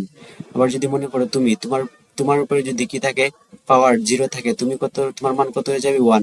সাপোজ মনে করো আমার উপরে যদি পাওয়ার 0 থাকে, আমার ভ্যালু কত হয়ে যাবে 1 হয়ে যাবে। তো 0 গুণ 1, তো ভ্যালু কত হবে, 0 গুণ 1 সমান সমান কত হবে, 1 হবে। সরি, 0 গুণ 0 সাথে আমরা যাই গুণ করি 0 হয়ে যাবে। 0 সাথে যদি 1 গুণ করি তখন কি হয়ে যাবে, 0 হয়ে যাবে। তো এটা না লিখলে চলে, আমরা নাই লিখি, কারণ এদিকে 0 হয়ে যাবে। তো এখন এগুলা কি করে দিব, যোগ করে দিব। কত কত যোগ করব, যে 512, 128 আর 40। 512 যোগ 128, 128 যোগ হচ্ছে 40, তো যোগ করলে কত হয়, 680। তো এটার আমরা পেয়ে গেলাম কিসের ভ্যালু, এই যে ডেসিমেলের ভ্যালু কত পেয়ে গেলাম, 680। 680 এটা হচ্ছে বেস 10। তারপর আমরা কারটা নির্ণয় করব এখন, এই যে ম্যাগনার সোয়েটারের মূল্য এখন নির্ণয় করবো আমরা। এই যে আমি এই সাইড দিয়ে লিখে দিই যে ম্যাগনার সোয়েটারের মূল্য, এই যে এখানে লিখে দিই। ওকে, এই যে ম্যাগনার ম্যাগনার সোয়েটারের ম্যাগনার সোয়েটারের মূল্য কত ছিল, এই যে 380। কত ছিল, 380। এটা ছিল কত, হেক্সাডেসিমেলে। তোমরা সব ইংরেজিতেই করার চেষ্টা করবা। এতে আমরা এটাকে কোথায় নিব এখন, এই যে 380, এই যে 380 এটাকে আমরা কোথায় নিব এখন, এটা ছিল হচ্ছে হেক্সাডেসিমেলে, আমরা নিব এখন দশমিকে। তো আমরা প্রথমে কি দিব, 3:16 যোগ 8 ইন্টু 16 যোগ 0 ইন্টু হচ্ছে 16, তারপর পাওয়ার দিব কত, এই যে সর্বশেষ যে বেস, তারপর পাওয়ার দিব 0, তারপর হচ্ছে 1, তারপর হচ্ছে 2। তো এটাকে যদি আমরা 16 গুণ 16 দেই, তারপর আবার গুণ 3, তো আমরা দিয়ে দিই কত, এই যে 16 স্কোয়ার, অর্থাৎ 16 গুণ 16 দিলে কত হবে, 256। গুণ দিব 3, গুণ কত দিব, গুণ হচ্ছে 3। তো কত হয়েছে, 768। কত হইলো, 768, 700 700 এই যে 68 যোগ এই 16 গুণ এখন 8 হবে, কারণ 16 পাওয়ার কত, 1 1 1, কোনো কিছুর উপর যদি পাওয়ার 1 থাকে তখন এটা 16ই থাকবে। আর 8 গুণ এখন 16 দিব, তো 8 গুণ যদি 16 দেই তো কত হবে, এই যে 8 গুণ 16 কত হয়েছে, 128, 128। আর এই যে কোনো কিছুর উপর পাওয়ার 0 থাকলে এটার মান কত হয়ে যায়, 1। আর 1 এর সাথে যদি 0 গুণ করি তখন এটার ভ্যালু কত হয়ে যাবে, 0 হয়ে যাবে। শূন্যর সাথে আমরা যত পৃথিবী যদি গুণ করি তখন কি হয়ে যাবে, 0 হয়ে যাবে। তো শূন্যের সাথে যদি 1 গুণ করি কি হয়ে যাবে, 0 হয়ে যাবে। এখন আমরা কত যোগ করব, 168 যোগ 128 যোগ 700, 128 যোগ কত দিব, 768, 768 দিলে কত হবে, 896। কত হবে, 896। এটা হচ্ছে দশমিক। তো এখন আমরা কত পাইলাম, যে এই যে কত পাইলাম, এই যে ওটা হচ্ছে 850, আর এটা হচ্ছে 896, আর এটা হচ্ছে 680। তো কার সোয়েটারের মূল্য সব থেকে কম, সব থেকে সোয়েটারের মূল্য কম হচ্ছে এই যে এটাকে, এই যে সুরমার সুরমার সোয়েটারের মূল্য সব থেকে কম। তো এখানে আমরা এখন লিখে দিতে পারি অতএব, এই যে এখানে আমরা লিখে দিতে পারি অতএব অতএব সুরমার সুরমার সোয়েটারের মূল্য সোয়েটারের সুরমার সোয়েটারের মূল্য মূল্য সব থেকে কম, সব থেকে কম। এটা কত? সব থেকে কম কত? এই যে 680 বেস হচ্ছে 10। তো এইটা দিয়ে দিবা আনসার। তো এই তো ছিল যশোর বোর্ডের সংখ্যা পদ্ধতি থেকে আজকের সমাধান। তো আশা করি তোমরা ভিডিওটা এনজয় করেছো। প্রশ্ন 6। প্রশ্ন 6 এখানে চিত্র 1, চিত্র 2, চিত্র 3, চিত্র 4, এখানে 4টা চিত্র দেওয়া। তো প্রথম চিত্রটা যদি আমরা লক্ষ্য করি, আমরা একটু প্রথমে চিত্রগুলো একটু উদ্দীপকগুলো একটু বিশ্লেষণ করে নিই। এটাকে যদি আমি এ ধরি, এটাকে যদি বি ধরি, আর এটা কোন গেটের কাজ? এই যে এটা কোন গেটের কাজ? এটা হচ্ছে অর গেটের কাজ। এটা কোন গেটের কাজ? এটা হচ্ছে অর গেটের কাজ। অর্থাৎ এটা হচ্ছে এ প্লাস বি, বা হচ্ছে অর গেট, বা হচ্ছে অর গেট। এটা কি? Or gate. এটা হচ্ছে কোন গেট? এটা হচ্ছে নট গেটের সিম্বল। আর এটা হচ্ছে, এটাকে যদি আমি এ ধরি, ইনপুট এ, আর এটাকে যদি বি ধরি, তা আউটপুট হবে এ বি। এটা হচ্ছে একটা এন গেট। এটা কোন গেট? এটা হচ্ছে একটা, এই যে এটা হচ্ছে, এটা কোন গেট? এটা হচ্ছে এন গেট। এটা কোন গেট? এটা হচ্ছে এন গেট। আর এটা হচ্ছে এই যে এ একটা ইনপুট, বি একটা ইনপুট, এ বি, তারপর প্রথমে গুণ করছে, গুণ করে কি করছে? নট করছে। তো এটা হচ্ছে একটা N A N D, NAND gate, অর্থাৎ এ বি নট। তো আমরা পাইলাম এটা হচ্ছে একটা অর গেট, এটা হচ্ছে নট গেট, এটা হচ্ছে এন্ড গেট, এটা হচ্ছে ন্যান্ড গেট। তো প্রথম প্রশ্ন কি বলছে? সার্বজনীন গেট কি? তো সার্বজনীন গেট কি, প্রশ্নটা তোমরা অবশ্যই ভালো করে দেখে নিবা। ওকে, সার্বজনীন গেট কি? এই যে সার্বজনীন গেট, যে সকল গেটের সাহায্যে মৌলিক গেট সহ অন্যান্য সকল প্রকার গেট বাস্তবায়ন করা যায় তাকে সার্বজনীন গেট বলে। খুবই সিম্পল একটা সংজ্ঞা দিয়েছি আমি তোমাদের জন্য। যে সকল গেটের সাহায্যে সাহায্যে মৌলিক গেট সহ অন্য সকল প্রকার গেট বাস্তবায়ন করা যায় তাকে সার্বজনীন গেট বলে। তারপর 2 নম্বর প্রশ্ন বলছে, যে X plus Y whole bar equal X bar into Y bar সত্যক সারণীর মাধ্যমে প্রকাশ করো। এই যে বুলিয়ান আলজেব্রার প্রথম সূত্র, এই যে যদি আমরা বার ভাঙি তখন যুগ থাকলে কি হয়? গুণ হয়। এই যে এরকম আর কি। মনে করে আমি দিলাম যে এ প্লাস বি হোল বার। তো আমি যদি এটাকে ডিমোগ্রাম ভাঙতে চাই, তো ডিমোগ্রাম ভাঙলে এটা হবে এ বার ইন্টু বি বার। এই জিনিসটা হয়েছে X plus Y whole bar equal, ভেঙে কি হয়েছে? X bar into Y bar. এটা কি বলছে? সত্যক সারণীর সাহায্যে ব্যাখ্যা করতে বলছে, অর্থাৎ প্রমাণ করার জন্য বলছে। তো প্রথমে আমাদের চলক কয়টা? হচ্ছে দুইটা, একটা হচ্ছে এক্স আর একটা হচ্ছে ওয়াই। তারপর হচ্ছে যে এই যে এক্স বার, তারপর হচ্ছে ওয়াই বার, তারপর আছে যে X plus Y whole bar, তারপর আছে আর কি আছে? প্রথমে এক্স প্লাস ওয়াই করি, তারপর এক্স প্লাস প্রথমে এক্স প্লাস ওয়াই করি, তারপর কি করব? X plus Y whole bar, তারপর আছে কি? X bar into Y bar. তো X bar into Y bar. তো এইগুলা এই যে এই দুইটা সমান হতে হবে, এই দুইটার আউটপুট কি হইতে হবে? সমান হইতে হবে। কারণ এটাকে যদি ভাঙাই আমরা তখন এইটা পাই। তো সর্বশেষ চলক তো ওয়াই ওয়াই, তাহলে আমরা কি করব? একটা জিরো, একটা জিরো, একটা ওয়ান, একটা জিরো, একটা ওয়ান, তারপর কি? দুইটা জিরো, দুইটা ওয়ান। কারণ এখানে হচ্ছে চলক দুইটা। এই যে তাহলে কিভাবে নির্ণয় করবো? এই যে টু এন, তো টু এন তো ফিক্সড, এন বলতে দুইটা, চলক এখানে দুইটা, তো দুই ফোর, তো কলাম সংখ্যা কয়টা হবে? চারটা। তো এক্স বার, এক্স এর মান ছিল কত? জিরো, এটা হবে ওয়ান, ছিল জিরো, এটা হবে ওয়ান, এখানে ছিল ওয়ান, এটা হয়ে যাবে জিরো, এটা হয়ে যাবে জিরো। ওয়াই এর মান ছিল জিরো, এখানে হবে ওয়ান, ওয়াই এর মান ছিল ওয়ান, হয়ে যাবে জিরো, ছিল জিরো, হয়ে যাবে ওয়ান, ছিল ওয়ান, হয়ে যাবে জিরো। এক্স প্লাস ওয়াই, এই যে এক্স প্লাস ওয়াই, তো জিরোর সাথে জিরো যোগ করলে জিরো, জিরোর সাথে ওয়ান যোগ করলে ওয়ান, জিরোর সাথে ওয়ান যোগ করলে ওয়ান, ওয়ানের সাথে যদি আমরা ওয়ান যোগ করি তখন one. X plus Y whole bar, তো এটা এখন কি করবো? এটার বিপরীত, এটা হয়ে যাবে ওয়ান, বাকিগুলা কি হয়ে যাবে? জিরো হয়ে যাবে। এখন এক্স বার ইন্টু ওয়াই বার, এই যে এক্স বার ইন্টু, তো ওয়ানের সাথে যদি ওয়ান গুণ করি আমরা তখন হবে ওয়ান, জিরোর সাথে যদি ওয়ান গুণ করি হবে জিরো, জিরোর সাথে যদি আবার ওয়ান গুণ করি হবে জিরো, জিরোর সাথে জিরো গুণ করলে জিরো। এই যে এটা কিন্তু, এই দুইটা কিন্তু মিলছে। এই দুইটা তোমরা চাইলে এরকম বক্স আকারে এইরকম টান দিয়ে দেখাই দিতে পারো যে, ওকে। তো চাইলে তুমি এখানে লিখে দিতে পারো যে, এই যে এখানে অবশ্যই লিখে দিবা যে X plus Y whole bar, এই যে X plus Y whole bar equal কত? যে X bar into Y bar এর সত্যক সারণী এর সত্যক সারণীর মাধ্যমে প্রমাণ করা হলো। এর সত্যক সারণীতে প্রমাণ এটা লিখে দিবা। ওকে, প্রমাণ।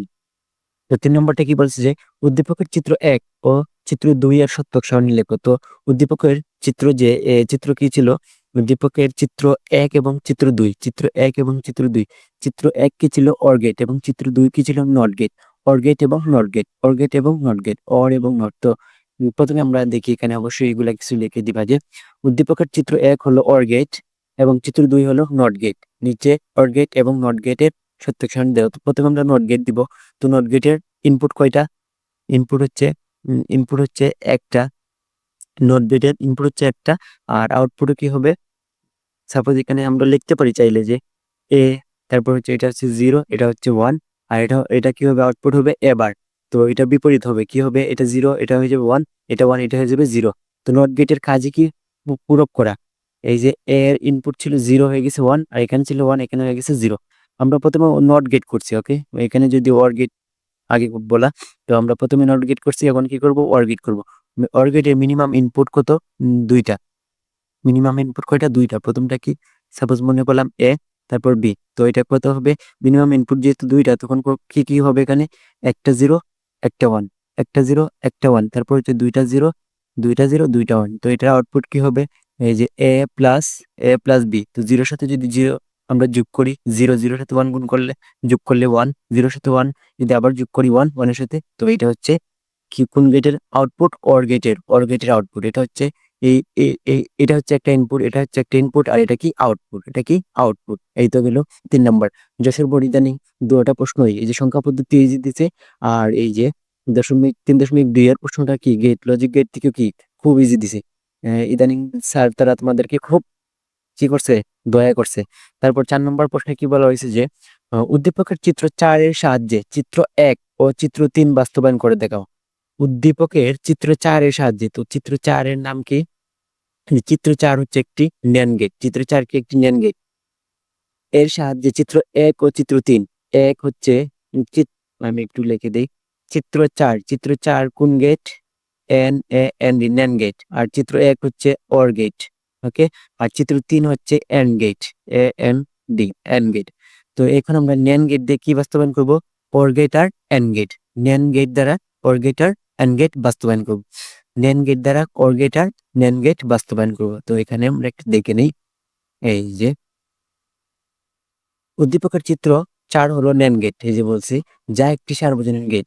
চিত্র 1 হলো অর গেট, চিত্র 2 হলো এন্ড গেট। অর্থাৎ আমরা এই যে ন্যান্ড গেট দিয়ে কি বাস্তবায়ন করব? অর গেট আর এন্ড গেট বাস্তবায়ন করব। অর গেট এবং ন্যান্ড অর গেট এবং এন্ড গেটকে ন্যান্ড গেট দিয়ে বাস্তবায়ন করা হলো। তো প্রথমে আমরা কি বাস্তবায়ন করব? এই যে 1 নাম্বার দিয়ে ন্যান্ড গেট দিয়ে অর গেট বাস্তবায়ন করব। প্রথম ন্যান্ড গেট দিয়ে এই যে অর গেট। তো 1 নাম্বার কি? এই যে এন এন্ড নেন নেন গেট দিয়ে অর গেট, নেন গেট দিয়ে অর গেট বাস্তবায়ন। তো এই যে নেন গেট আমরা জানি যে কি? এই যে নেন গেট আমরা জানি যে এ একটা ইনপুট, বি একটা ইনপুট। তো এ একটা ইনপুট, বি একটা ইনপুট, এ তারপর প্রথমে গুণ করবে, গুণ করে কি করবে? এই যে নট করবে। অর্থাৎ এটা হচ্ছে এ বি নট। এখন আমরা কোন গেট বাস্তবায়ন করব? Or gate. অর্থাৎ অর গেটের আউটপুট আমরা জানি যে এ একটা, বি একটা, তারপর হচ্ছে এই যে এরকম থাকে। ওকে, অর্থাৎ এটা হচ্ছে এ প্লাস বি। আমরা এই যে নেন গেট ইউজ করে কোন আউটপুট আনবো? এ প্লাস বি আউটপুট আনবো। তো তার জন্য প্রথমে আমরা কি করব? এ একটা ইনপুট নিব। এই যে এ একটা ইনপুট নিলাম। ওকে, তারপর কি নিব? এই যে বি একটা ইনপুট নিলাম। ওকে, তারপর আমরা এখন এ বার। তো এখান থেকে কি দিব? এই যে এখানে আমরা কোন গেট ইউজ করতে পারবো না, অন্য কোনো গেট ইউজ করতে পারবো না, শুধু মেন গেট ইউজ করব। তো এই যে এইটা হচ্ছে একটা নেন গেট, এটা হচ্ছে কিন্তু এ বার, এটা কি? এ বার। তো এখান থেকে আরেকটা এই সেম ভাবে আমরা কি করব? এই যে এখানে কি কোন গেট ইউজ করব? নেন গেট ইউজ করব। অন্য কোনো প্রকার গেট ইউজ করা যাবে না। এখন এই তো করলাম। তারপর আবার কি ইউজ করব, নেন গেট ইউজ করবো, আবার কি ইউজ করবো, নেন গেট ইউজ করবো। ওকে, আবার যদি নেন গেট ইউজ করি, তো প্রথমে কি করব, গুণ করব, প্রথমে কি করব, গুণ করব, তারপর কি করব, নোট করব। অর্থাৎ এটা হচ্ছে যে এই যে এ বার ইন্টু বি বার, তারপরে কি নোট। এখন এখন আমরা তো এটা পাইলাম। এখন আবার কি করব যে এখন এই যে আমি যদি এখানে লিখি, সাপোজ আমি এই যে আউটপুটটাকে একটা এক্স এর মধ্যে রাখতেছি, যদি এটা কি হয়েছে এ বার ইন্টু বি বার, তারপর হচ্ছে হোল বার। এখন আমরা কি করব, এই যে ডিমর্গান ভাঙবো, এই যে এই ডিমর্গান ভাঙবো, ডিমর্গান ভাঙলে গুণ থাকলে এই যে এখানে গুণ আছে, এটা কি হয়ে যাবে, প্লাস হয়ে যাবে। তো এবার প্লাস বিবার, আর এই যে ডিমোরগান ভাঙছি তার কারণে আর একটা বার, এখানে একটা বার। তো ডবল বার দেওয়া যে কথা, না দেওয়া কি একই কথা, অর্থাৎ এ প্লাস বি। এই যে আমরা শুধু নেন গেট ইউজ করছি, এই যে এখানে একটা নেন গেট ইউজ করছি, আমি একটু লাল কালি দিয়ে দেখাই। ওকে, এই যে এখানে একটা নেন গেট ইউজ করছি, এখানে একটা নেন গেট ইউজ করছি, এখানে একটা নেন গেট ইউজ করছি। আমি কিন্তু অন্য প্রকার কোনো প্রকার গেট ইউজ করি নাই।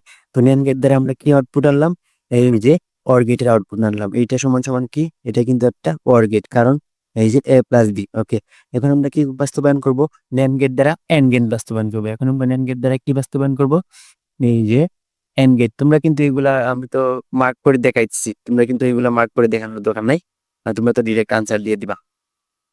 হুম, তারপরে এইগুলা সমস্যা নেই, আশা করি সমস্যা হবে না।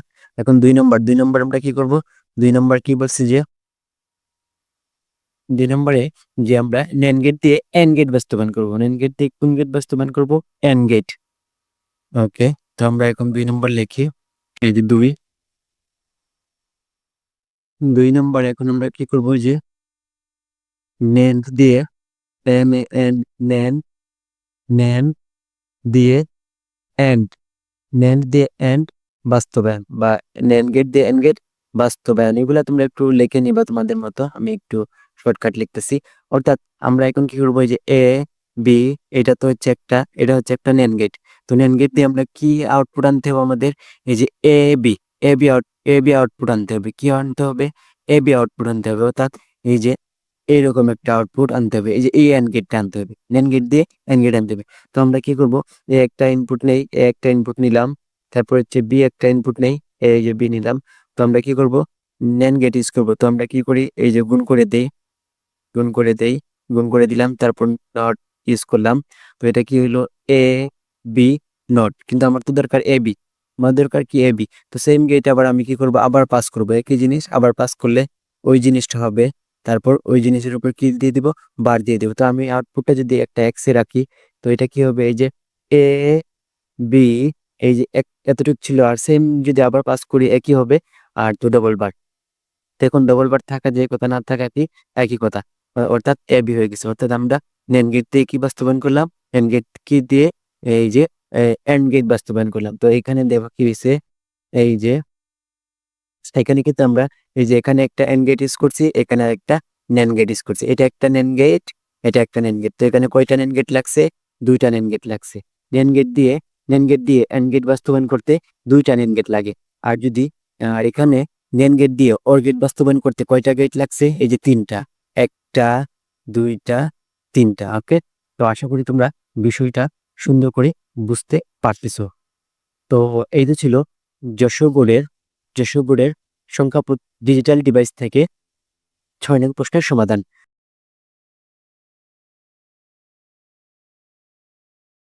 প্রশ্ন 6 আলোচনা করব। যেই 6 নম্বর কোয়েশ্চেনটা ছিল এইচটিএমএল পার্ট থেকে, অর্থাৎ এই যে চ্যাপ্টার 4। তো চ্যাপ্টার 4টা তুলনামূলক ইজি, কিন্তু অনেক পড়া। তো এই চ্যাপ্টার থেকে ঢাকা বোর্ডে 2025-এ কয়টা আসছিল, 2টা আসছিল। তো একটা অলরেডি আমরা সমাধান করছি। এখন আমরা এই যে 2 নম্বর অর্থাৎ 6 নং প্রশ্নের সমাধান করব ঢাকা বোর্ডে। তো আমরা একটু প্রশ্নটার দিকে একটু লক্ষ্য করি। তো এখানে দৃশ্যকল্প 1, এখানে দৃশ্যকল্প 2, তারপর নিচে আরেকটা আছে, এই যে দৃশ্যকল্প 3। তো এখানে কি বুঝাইছে আমরা একটু যদি আগে পড়ার চেষ্টা করি। তো এই যে এখানে এটা হচ্ছে একটা সার্কেল, এটা হচ্ছে একটা ডিস্ক, এটা হচ্ছে একটা স্কোয়ার। তো এগুলা দ্বারা এটা স্পেশালি কি বুঝাইছে, এটা কিন্তু একটা অর্ডার বুঝাইছে না, এটা কি বুঝাইছে, আনঅর্ডার। কারণ অর্ডার হলে হয় 1 2 থাকতো, অথবা এই যে এ বি থাকতো, তারপর হচ্ছে আবার নোমান সংখ্যা থাকতো, এরকম যদি অর্ডার মেনটেন করতো, সিরিয়াল মেনটেন করতো, তখন আমরা এটাকে অর্ডার লিস্ট বলতে পারতাম। তার মানে এটা অর্ডার লিস্ট না, এটা একটা আনঅর্ডার লিস্ট। তো আনঅর্ডার লিস্টের মধ্যে এখানে তিনটা ক্যাটাগরি দেওয়া, একটা হচ্ছে, এটা হচ্ছে ডিস্ক, এটা হচ্ছে সার্কেল, আর এটা হচ্ছে আবার স্কোয়ার। তো এগুলো আমরা সমাধান করব পরবর্তীতে। তারপর এখানে একটা দেওয়া, যে একটা বডির স্ট্রাকচার দেওয়া HTML এর, যে আমরা এই যে ফরম্যাট যেটাকে বলি, বা যেগুলো লেখা বাধ্যতামূলক, এই যে বডিতে আমরা যা লিখি তাই দেখায়। আর এটা হচ্ছে যে রোড HTML শুরু, রোড HTML শেষ। তো এখানে একটা টেবিল ট্যাগ শুরু, এই যে টেবিল ট্যাগ শেষ, তারপর TR শুরু, TR শেষ, তারপর TD, এরকম একটা ফরম্যাট দিছে, এরকম একটা ফরম্যাট দেওয়া হয়েছে। তো এটাকে আমরা দেখি কি বলছে পরবর্তীতে করার জন্য। তো এটা হচ্ছে যে ফিক্সড একটা ফরম্যাট, এই ফরম্যাটটা সব তোমরা যখন HTML কোড লিখবা তখন তোমরা এই যে টেবিল না দিলেও এই যে এতটুকু কিন্তু দিতে হবে, এই যে এই যে HTML বডি, তারপর বডি ক্লোজ, HTML ক্লোজ। ওকে, তো দৃশ্যকল্প 2 বুঝলাম। 3-এ কি বলছে? 3-এ একটা টেবিল বলছে, এই যে টেবিল, এই সম্পূর্ণটা একটা টেবিল। এখন টেবিলটাকে যদি আমরা ব্রেকডাউন করি তো কি পাবো? দেখো, এই যে রিভার, রিভার, তারপর রিভার কি পদ্মা, রিভার কি যমুনা, রিভার কি মেঘনা। তারপর দ্বিতীয় দ্বিতীয় যে ফ্লাওয়ার, ফ্লাওয়ার কি অ্যাডেনিয়াম, ফ্লাওয়ার কি রোজ, ফ্লাওয়ার কি লিলি। অর্থাৎ টেবিলটা কি হয়েছে দেখো, আমরা জানি যে টেবিল তৈরি হয় টেবিল রো এবং টিডি নিয়ে। ওকে, তো তোমরা যদি টেবিল নিয়ে বিস্তারিত ভিডিও দেখতে চাও, তাহলে আমার টেবিল নিয়ে একটা খুব সুন্দর একটা ভিডিও আছে, এই ভিডিওটা দেখতে পারো, যেখানে আমি টেবিলের সবকিছু A to Z আলোচনা করেছি। তো টেবিলটা কিন্তু এইরকম হওয়ার না, টেবিলটা ছিল কিন্তু এইরকম, এই যে এই যে এই যে এটা, এই টেবিলটা ছিল এরকম, এই যে টেবিলটা আসলে ছিল এরকম। কিন্তু এখন এই যে পদ্মাও রিভার, তারপর যমুনাও রিভার, মেঘনাও কি রিভার, তো রিভার এখানে কি রাখছি আমরা, কমন রাখছি।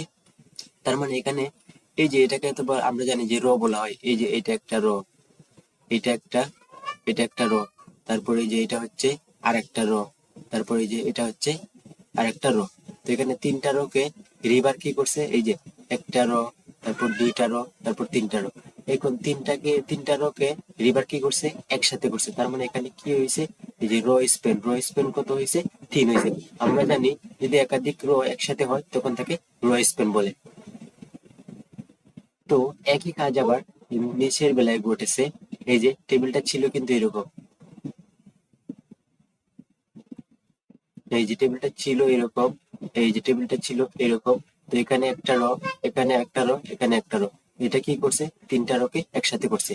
আর আমরা যখন লিখবো তখন রিভারকে, এই যে এই এই যে এগুলো হচ্ছে একটা টেবিল ডাটা, এই যে রিভারও কিন্তু একটা টেবিল ডাটা, এটাও কি একটা টেবিল ডাটা।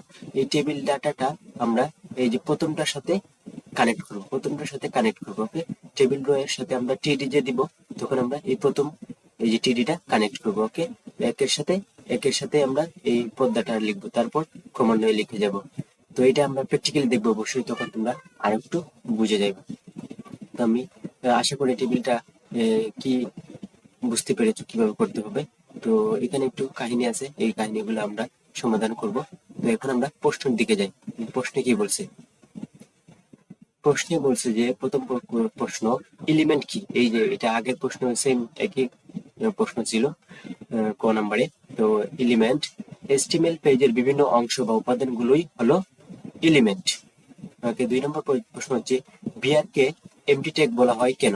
তো অনেকগুলো এমটি ট্যাগ আছে, তার মধ্যে কয়েকটা জনপ্রিয় এমটি ট্যাগ হচ্ছে, একটা হচ্ছে আইএমজি ট্যাগ, আরেকটা হচ্ছে যে বিআর ট্যাগ, আরেকটা হচ্ছে যে এই যে এইচআর ট্যাগ। এই 3টা ট্যাগ অবশ্যই তোমরা মনে রাখবা, কারণ এগুলার ক্লোজিং আছে কিন্তু ওপেনিং আছে কিন্তু ক্লোজিং নেই, অর্থাৎ সেলফ ক্লোজিং, নিজে নিজেই কি অফ বা ক্লোজ হয়ে যায়। তো দেখি এখানে বলছে, বিআর HTML এ ব্যবহৃত একটি এমটি ট্যাগ, যে ট্যাগ ডকুমেন্টের নির্দেশনায় শুধু একবার ব্যবহার করা হয় তাকে এমটি ট্যাগ বলে।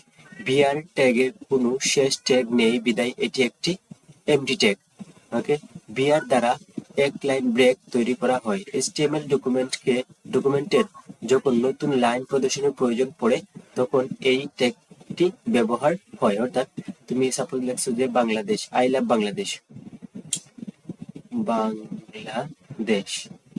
তো আই আই লাভ, এখন তুমি আই লাভ রাখতে চাইতেছো উপরে আর বাংলাদেশ রাখতে চাইতেছো নিচে, তখন এখানে কি দিবে একটা, এই যে বিআর টেক দিবা, তখন বাংলাদেশ নিচে চলে যাবে। তো এটাকে line break, BR line break. তো বিআরটা আসলে এইভাবে, এই যে বিআর, বিআর, এই যে এইভাবে ক্লোজিং করা যায়। তো এটা আসলে সেলফ ক্লোজিং, কিন্তু তোমাদের বইয়ে এই ট্যাগ গুলাকে বলা হয় এমটি ট্যাগ, অর্থাৎ যার শুরু আছে কিন্তু শেষ নেই, এই যে শেষ ট্যাগ নেই বিদায়। তো এগুলাকে এমটি ট্যাগ বলা হয়। যার শুরু আছে কিন্তু শেষ নাই তাকে কি বলা হয়, এমটি ট্যাগ বলা হয়। একটা এমটি ট্যাগ হচ্ছে আইএমজি, বিআর আর হরিজন্টাল। আইএমজিটা খুব ভেরি ভেরি ইম্পর্টেন্ট। তারপর হচ্ছে এই যে 2-3 নাম্বার, দৃশ্যকল্প একের মতো ফলাফল পাওয়ার জন্য HTML কোড লেখো। এই যে HTML কোড, দৃশ্যকল্প কত, এক। দৃশ্যকল্প এক কি, এই যে দৃশ্যকল্প এক, দৃশ্যকল্প এক। ওকে, এখন আমরা দৃশ্যকল্প এক নিয়ে আলোচনা করব। তো এটা তো আগেই বলছি যে এটা হচ্ছে একটা ইউএল, ইউএল হবে। তো তোমরা এই কোডটা দুই ভাবে করতে পারো, আমি দুই ভাবেই করে দিব। তো আমি প্রথমে কি বলছি যে আমরা প্রথমে প্র্যাকটিক্যাল দেখব, তার কারণ প্র্যাকটিক্যাল দেখলে কোনো ভুল হলে আমাদের চোখের সামনেই বেশি উঠবে। তারপর আমরা এই কোডটাই কি আমরা খাতায় লিখবো। ওকে, তো আমরা প্রথমেই প্র্যাকটিক্যাল দেখি। ওকে, তো প্র্যাকটিক্যাল দেখার জন্য আমি আমার একটা এই যে ভিএস কোড, যে কোড এডিটর, সেটা আমি রান করতেছি। তো তোমরা হয়তো বা সবাই জানো যে HTML ফাইলের এক্সটেনশন হচ্ছে ডট এইচটিএমএল অথবা ডট এইচটিএম। তো আমি একটি ফাইল খুলে নিব, যার নাম দিব যে মাই এইচটিএমএল। এই যে ফাইলে ক্লিক করলাম, তারপর একটা ফাইল লিখবো। অবশ্যই ফাইলের এক্সটেনশন হতে হবে ডট এইচটিএম অথবা ডট এইচটিএমএল। তো আমি লিখি যে ঢাকা অথবা মাই এইচটিএমএল, মাই এইচটিএমএল, মাই কোড, মাই কোড ডট এইচটিএমএল। এই যে আমি কিন্তু এইচটিএমএল দেওয়ার সাথে সাথেই আমার কিন্তু ইয়াটা আইকনটা চেঞ্জ হয়ে গেছে, কারণ এটা এইচটিএমএল হয়ে যাবে। তারপর একটা ইন্টার দিলাম। এখন আমার কি করতে হবে, এই যে HTML এর যে বেসিক স্ট্রাকচার এগুলা লিখে নিতে হবে। তো আমি এগুলা একটু লিখে নেই, বা আমি একটু শর্টকাট ইউজ করতেছি। এই যে HTML ফাইলের বেসিক স্ট্রাকচার চলে আসছে।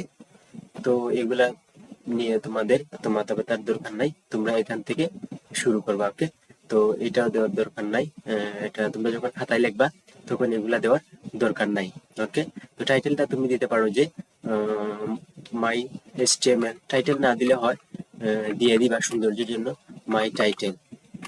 এখানে দিয়ে দিবা HTML, HTML কোড। এই টাইটেলটা তোমার উপর, যেহেতু টাইটেল নিয়ে কিছু বলে নাই।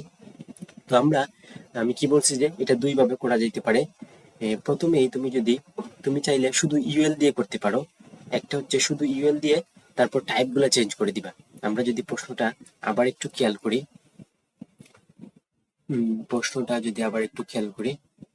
প্রশ্নটা এই যে তুমি চাইলে এই যে সম্পূর্ণটাকে একটা ইউএল এর ভিতর নিয়ে সবগুলার দেন এলআই এর কি করে দিবা, এই যে টাইপ চেঞ্জ করে দিবা। এটা তো আর ইউএল যদি নেই, বাই ডিফল্ট ডিস্ক আসবে। এই যে এটা বাই ডিফল্ট ডিস্ক আসবে, কিন্তু এগুলা কিন্তু বাই ডিফল্ট আসবে না। এই যে পর্দার ভিতরে সার্কেল, এগুলার টাইপ চেঞ্জ করে সার্কেল দিতে হবে। আবার এই যে ফ্লাওয়ারের ভিতর যে এই যে স্কোয়ার আছে, এটা কিন্তু বাই ডিফল্ট আসবে না, এটা টাইপ চেঞ্জ করে দিতে হবে। আবার তুমি চাইলে এই যে রিভারের জন্য একটা ইউএল, তারপর এই যে এই রিভারের নামগুলোর জন্য একটা ইউএল, এই যে ইউএল, এটার জন্য আরেকটা ইউএল, তারপর ফ্লাওয়ারের জন্য আরেকটা ইউএল, তারপর এই যে ফ্লাওয়ারের নেমের গুলোর জন্য আরেকটা ইউএল নিয়ে এগুলার টাইপ চেঞ্জ করে দিতে পারো। তো প্রথমে আমি একটু এই যে ইউএল ইউএল ইউএল নিয়েই দেখাই, তারপর আমরা এই আরেকটা দ্বিতীয় পদ্ধতিটা দেখব।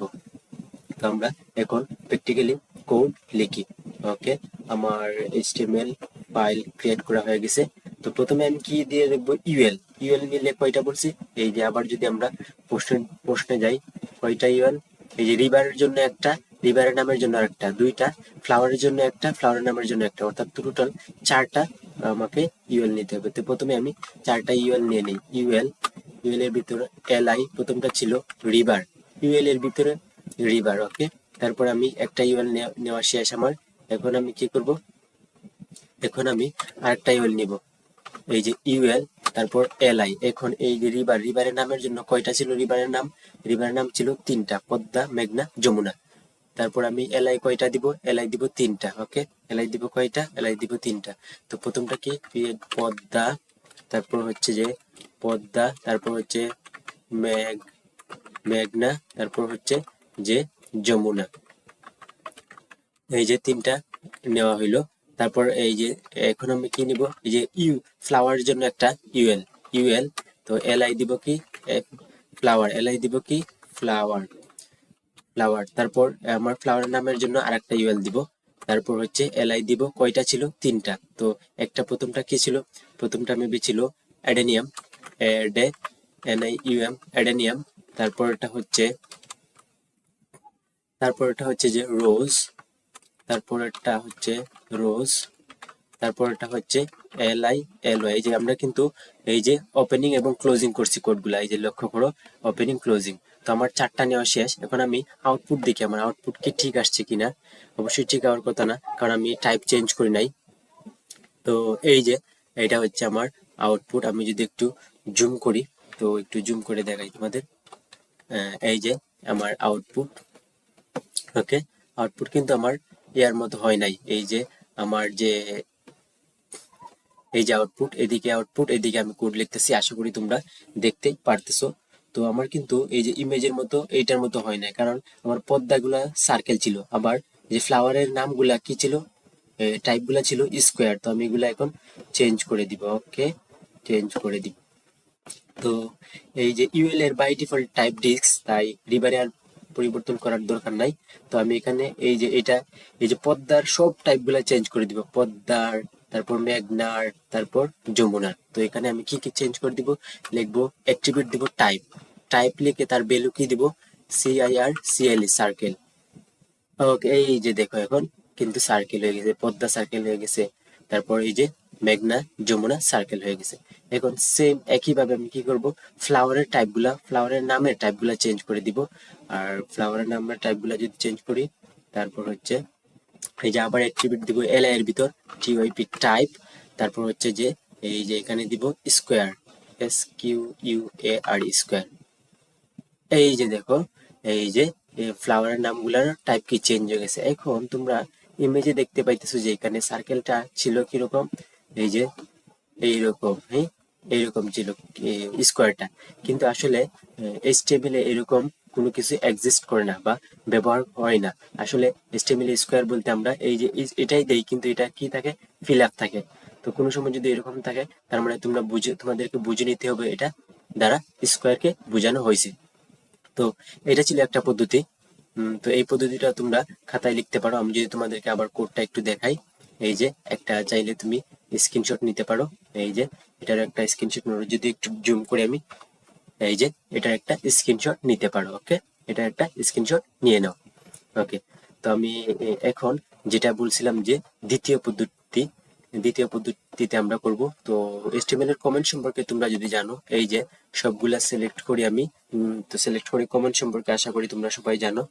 তো এই যে এখন আমি এগুলাকে কি করে দিব, কমেন্ট করে দিব। অর্থাৎ কমেন্ট করলে এগুলার আউটপুটে দেখাবে না।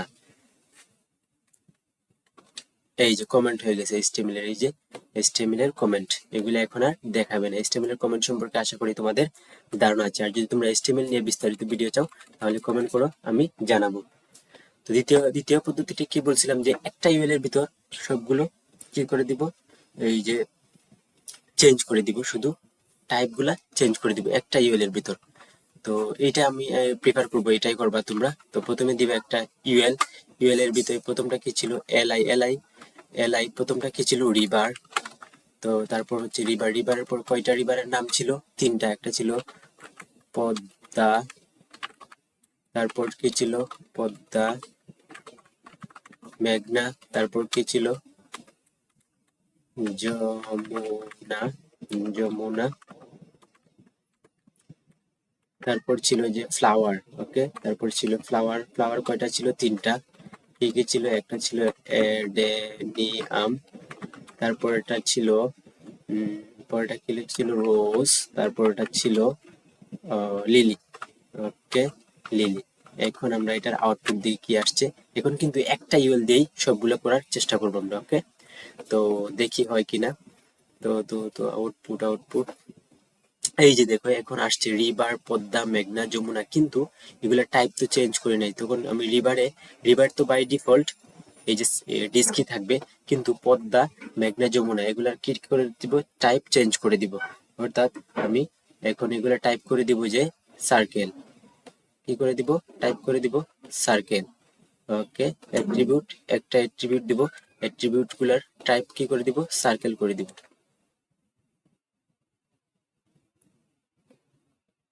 তো এটার আমি কি করব, এই যে type circle, okay type circle, রিভারে না, সরি দুঃখিত, রিভারে না, রিভার তো আর বাই ডিফল্ট ডিস্কই থাকবে। তো এটা যাবে এখানে, এই যে টাইপ সার্কেল, টাইপ হবে সার্কেল। তারপর মেঘনার টাইপ হবে কি, সার্কেল, টাইপ, টাইপ হবে সার্কেল। তারপর যমুনার টাইপ হবে কি, যমুনার টাইপ হবে কি, circle, C I R C L, type দেই নাই, T Y P, type C, C I R C L E, type circle. তারপরে যে ফ্লাওয়ার বাই ডিফল্ট তো ও কি আসবে, ডিস্কে আসবে, যেহেতু ইউএল এর ভিতরে এলআই দিছি। কিন্তু রোজ, রোজ, তারপর হচ্ছে এই যে এডেনিয়াম, তারপর হচ্ছে যে লিলি, এগুলা টাইপ চেঞ্জ করে দিতে হবে। তো এখানে লিখবো আমি টাইপ, টাইপ দিয়ে এগুলা কি দিব, S Q U A R square. এই যে দেখো হয়ে গেছে। তো তোমরা, আমি তোমাদেরকে প্রিফার করব এই কোডটা লেখার জন্য, কারণ এটা অনেক রিডেবল, মানে পড়তে অনেক সুবিধা হয়। আর এখানে একটু হিজিবিজি, একটু হিজিবিজি বলতে একটু বড় হয়ে যেতেছে, বাট আউটপুট সেম। তোমাদের ইচ্ছা, তোমরা যে কোনো একটা লিখতে পারো, কিন্তু আমি তোমাদেরকে প্রিফার করব এইটা লেখার জন্য। ওকে, তো এই কোডটা তোমরা চাইলে আবার স্ক্রিনশট নিতে পারো। তো আমি এই কোডটাই, ওকে, এই যে বেসিক স্ট্রাকচার কিন্তু দুটোটাই সেমই থাকবে, এই যে বেসিক স্ট্রাকচার। ওকে, তো আমি আমি এই কোডটা এখন একটু কেটে দেই। এখন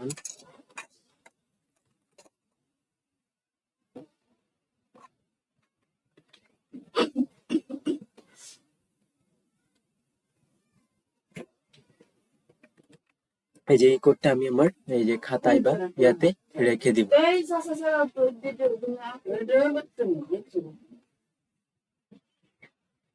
এই যে এখানে, এখানে আমরা কি করে দিব, এই যে কোডটা কি করে দিব, পেস্ট করে দিব। এই যে তোমরা এই কোডটা কি করবা, এই কোডটাই তোমরা খাতায় লিখবা। ওকে, যেহেতু এটা অনেক ইজি, তাই তোমরা এটা খাতায় লেখার চেষ্টা করবা। আমার রিকমেন্ডেড থাকবে, বাট বাকিটা তো তোমার ইচ্ছা, তোমার একটা চয়েস থাকতেই পারে। ওকে, তো এই কোডটা,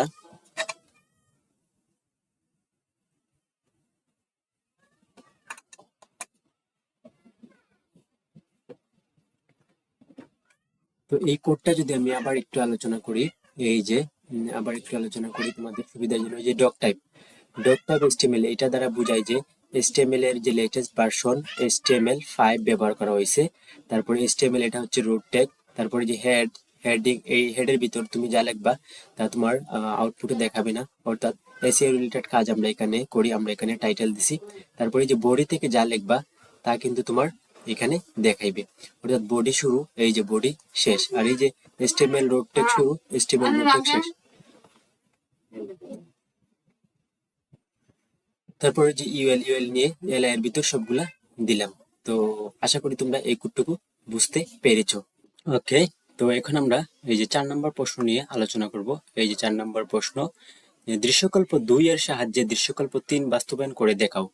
এই যে দৃশ্যকল্প 2, এই যে দৃশ্যকল্প 2 কিন্তু ছিল একটা টেবিলের ফরম্যাট, আর এটা কিন্তু একটা টেবিলের ফরম্যাট। তো টেবিলের ফরম্যাটটা আমি তো একটু আগেই ব্রেকডাউন করছি।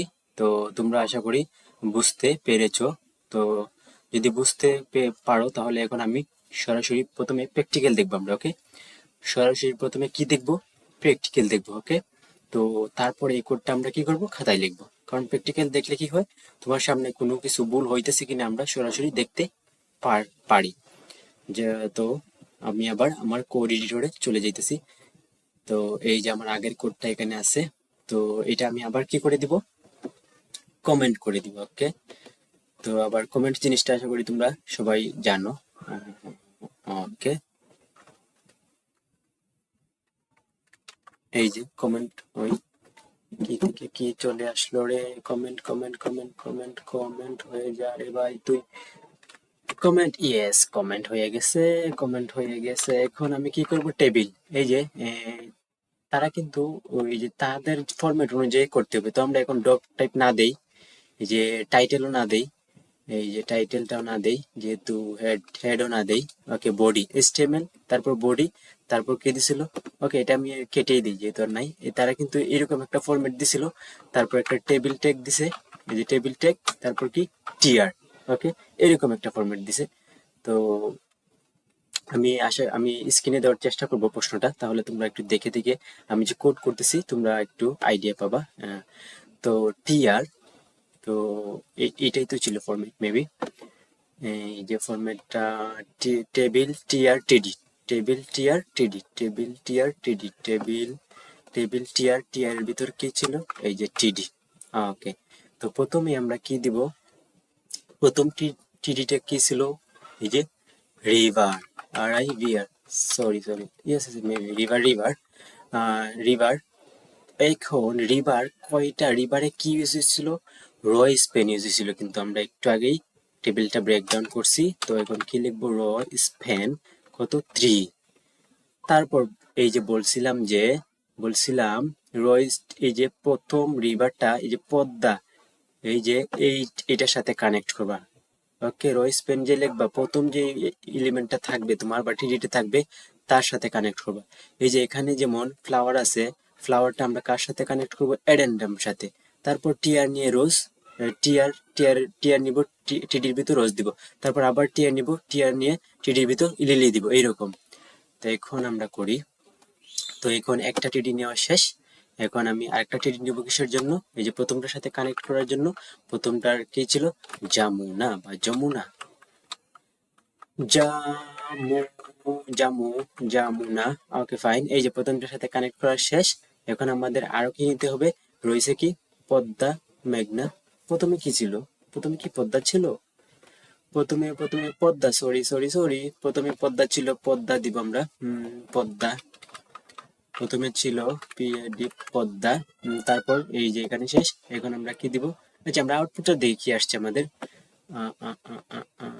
ওকে, আউটপুট তো আমার ওপেন করাই ছিল, এই যে পদ্মা আসছে। ওকে, এই যে পদ্মা আসছে। তারপর আমরা পদ্মা, টেবিল এখনো আসে নাই, কারণ এই যে টেবিলের ভিতরে আমি কি দেই নাই, টেবিলের ভিতরে এই দুটো অ্যাট্রিবিউট তোমরা মাস্ট মাস্ট ইউজ করবে। ওকে, একটা হচ্ছে বর্ডার, বর্ডার হচ্ছে 1, বর্ডার দিবা 1। ওকে, বর্ডার সেল স্পেসিং 0, বর্ডার দিবা 1, আর দিবা সেল স্পেসিং, স্পেসিং দিবা কত, সেল স্পেসিং দিবা 0। এই যে হয়ে গেছে, রিভার পদ্মা আসছে। এখন এই যে রিভারটা যে রয়েস পেন 3 ইউজ করছি, এটা কিন্তু এখনো দেখাইতেছে না, কারণ আমি তো আরো অন্য ইয়াগুলা দেই নাই। তো এখন দেই, তারপর আবার টিআর নেই, টিডি নেই, তো পদ্মা দিলাম। তারপর কি দিব, যমুনা। ওকে, যেমন এই যে দেখো হইতেছে কিন্তু। ওকে, এগুলা কিন্তু হইতেছে। ওকে, তারপর তারপর আবার টিআর নিব, টিডি দিব, টিডি দিয়ে কি দিব এখন, পদ্মা। আরে ধর, এখানে তো পদ্মা, এখানে হবে পদ্মার পর তো মেঘনা, MEGH মেঘনা। ওকে, পদ্মা মেঘনা যমুনা। তো এগুলো একটু উল্টা পাল্টা হয়ে গেছে, আমরা একটু সিরিয়াল করে নেই। এই যে এখন সিরিয়াল হয়ে যাবে, এই যে পদ্মা মেঘনা যমুনা। ওকে, এখন তুমি চাইলে এগুলো সেন্টার দিতে পারো, সেন্টার না সেন্টার, এই যে এখানে সেন্টার একটা অ্যাট্রিবিউট আছে, তুমি যদি এখানে এলাইন সেন্টার দিয়ে দিও টি এর ভিতর, তারপর এগুলা এই যে সেন্টারে চলে যাবে। তো এগুলা কি সেন্টারে ছিল একটু দেখে নেই। হ্যাঁ হ্যাঁ, এগুলা একটু সেন্টারে ছিল, এই যে সবগুলা কিন্তু সেন্টারে। তো টিআর এ কি দিয়ে দিবা, এলাইন সেন্টার, টিআর এ কি দিয়ে দিবা, এলাইন সেন্টার। এলাইন হচ্ছে একটা অ্যাট্রিবিউট। আমি ওকে, টিআর কোথায়, টিআর, এই যে। তো এখানে কি দিয়ে দিব, এলাইন, এলাইন দিয়ে দিব সেন্টার। সেন্টার হয়েছে কি না বোঝা যাইতেছে না, আচ্ছা টিডি তে দিয়ে দেখি, টিডি, ALIGN, এলাইন সেন্টার, সেন্টার। জায়গা যেহেতু অল্প, তার কারণে বোঝা যাইতেছে না আমার এখানে আউটপুটে। তো এগুলা তুমি সেন্টার দিতে পারো, সেন্টার দিয়ে দিবা টিআর। তারপর হচ্ছে এই যে টিডি, পদ্মা,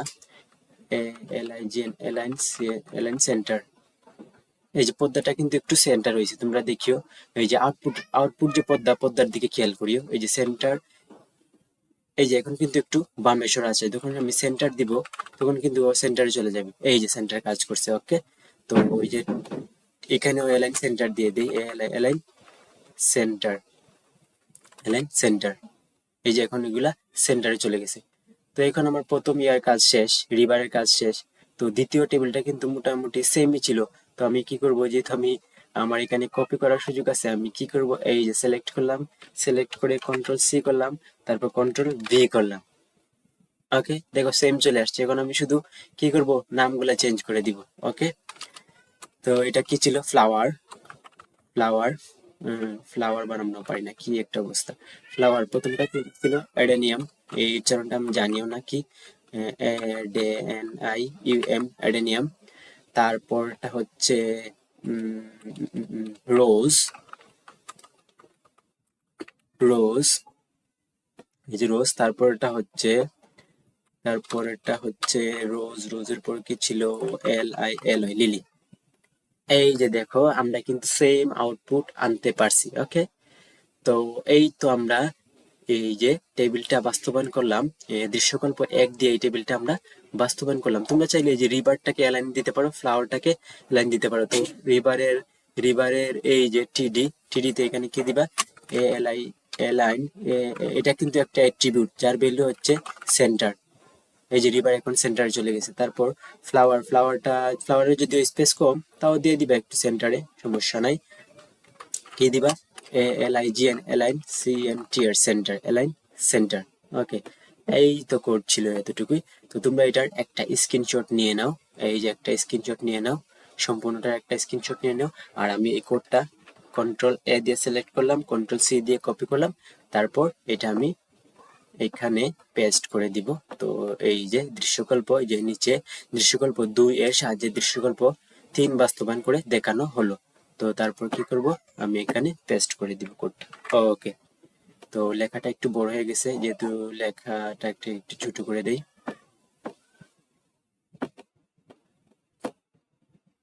এই তো, এই তো, এতটুকুই ছিল। ওকে, তো আশা করি ভিডিওটি তোমাদের খুবই ভালো লেগেছে।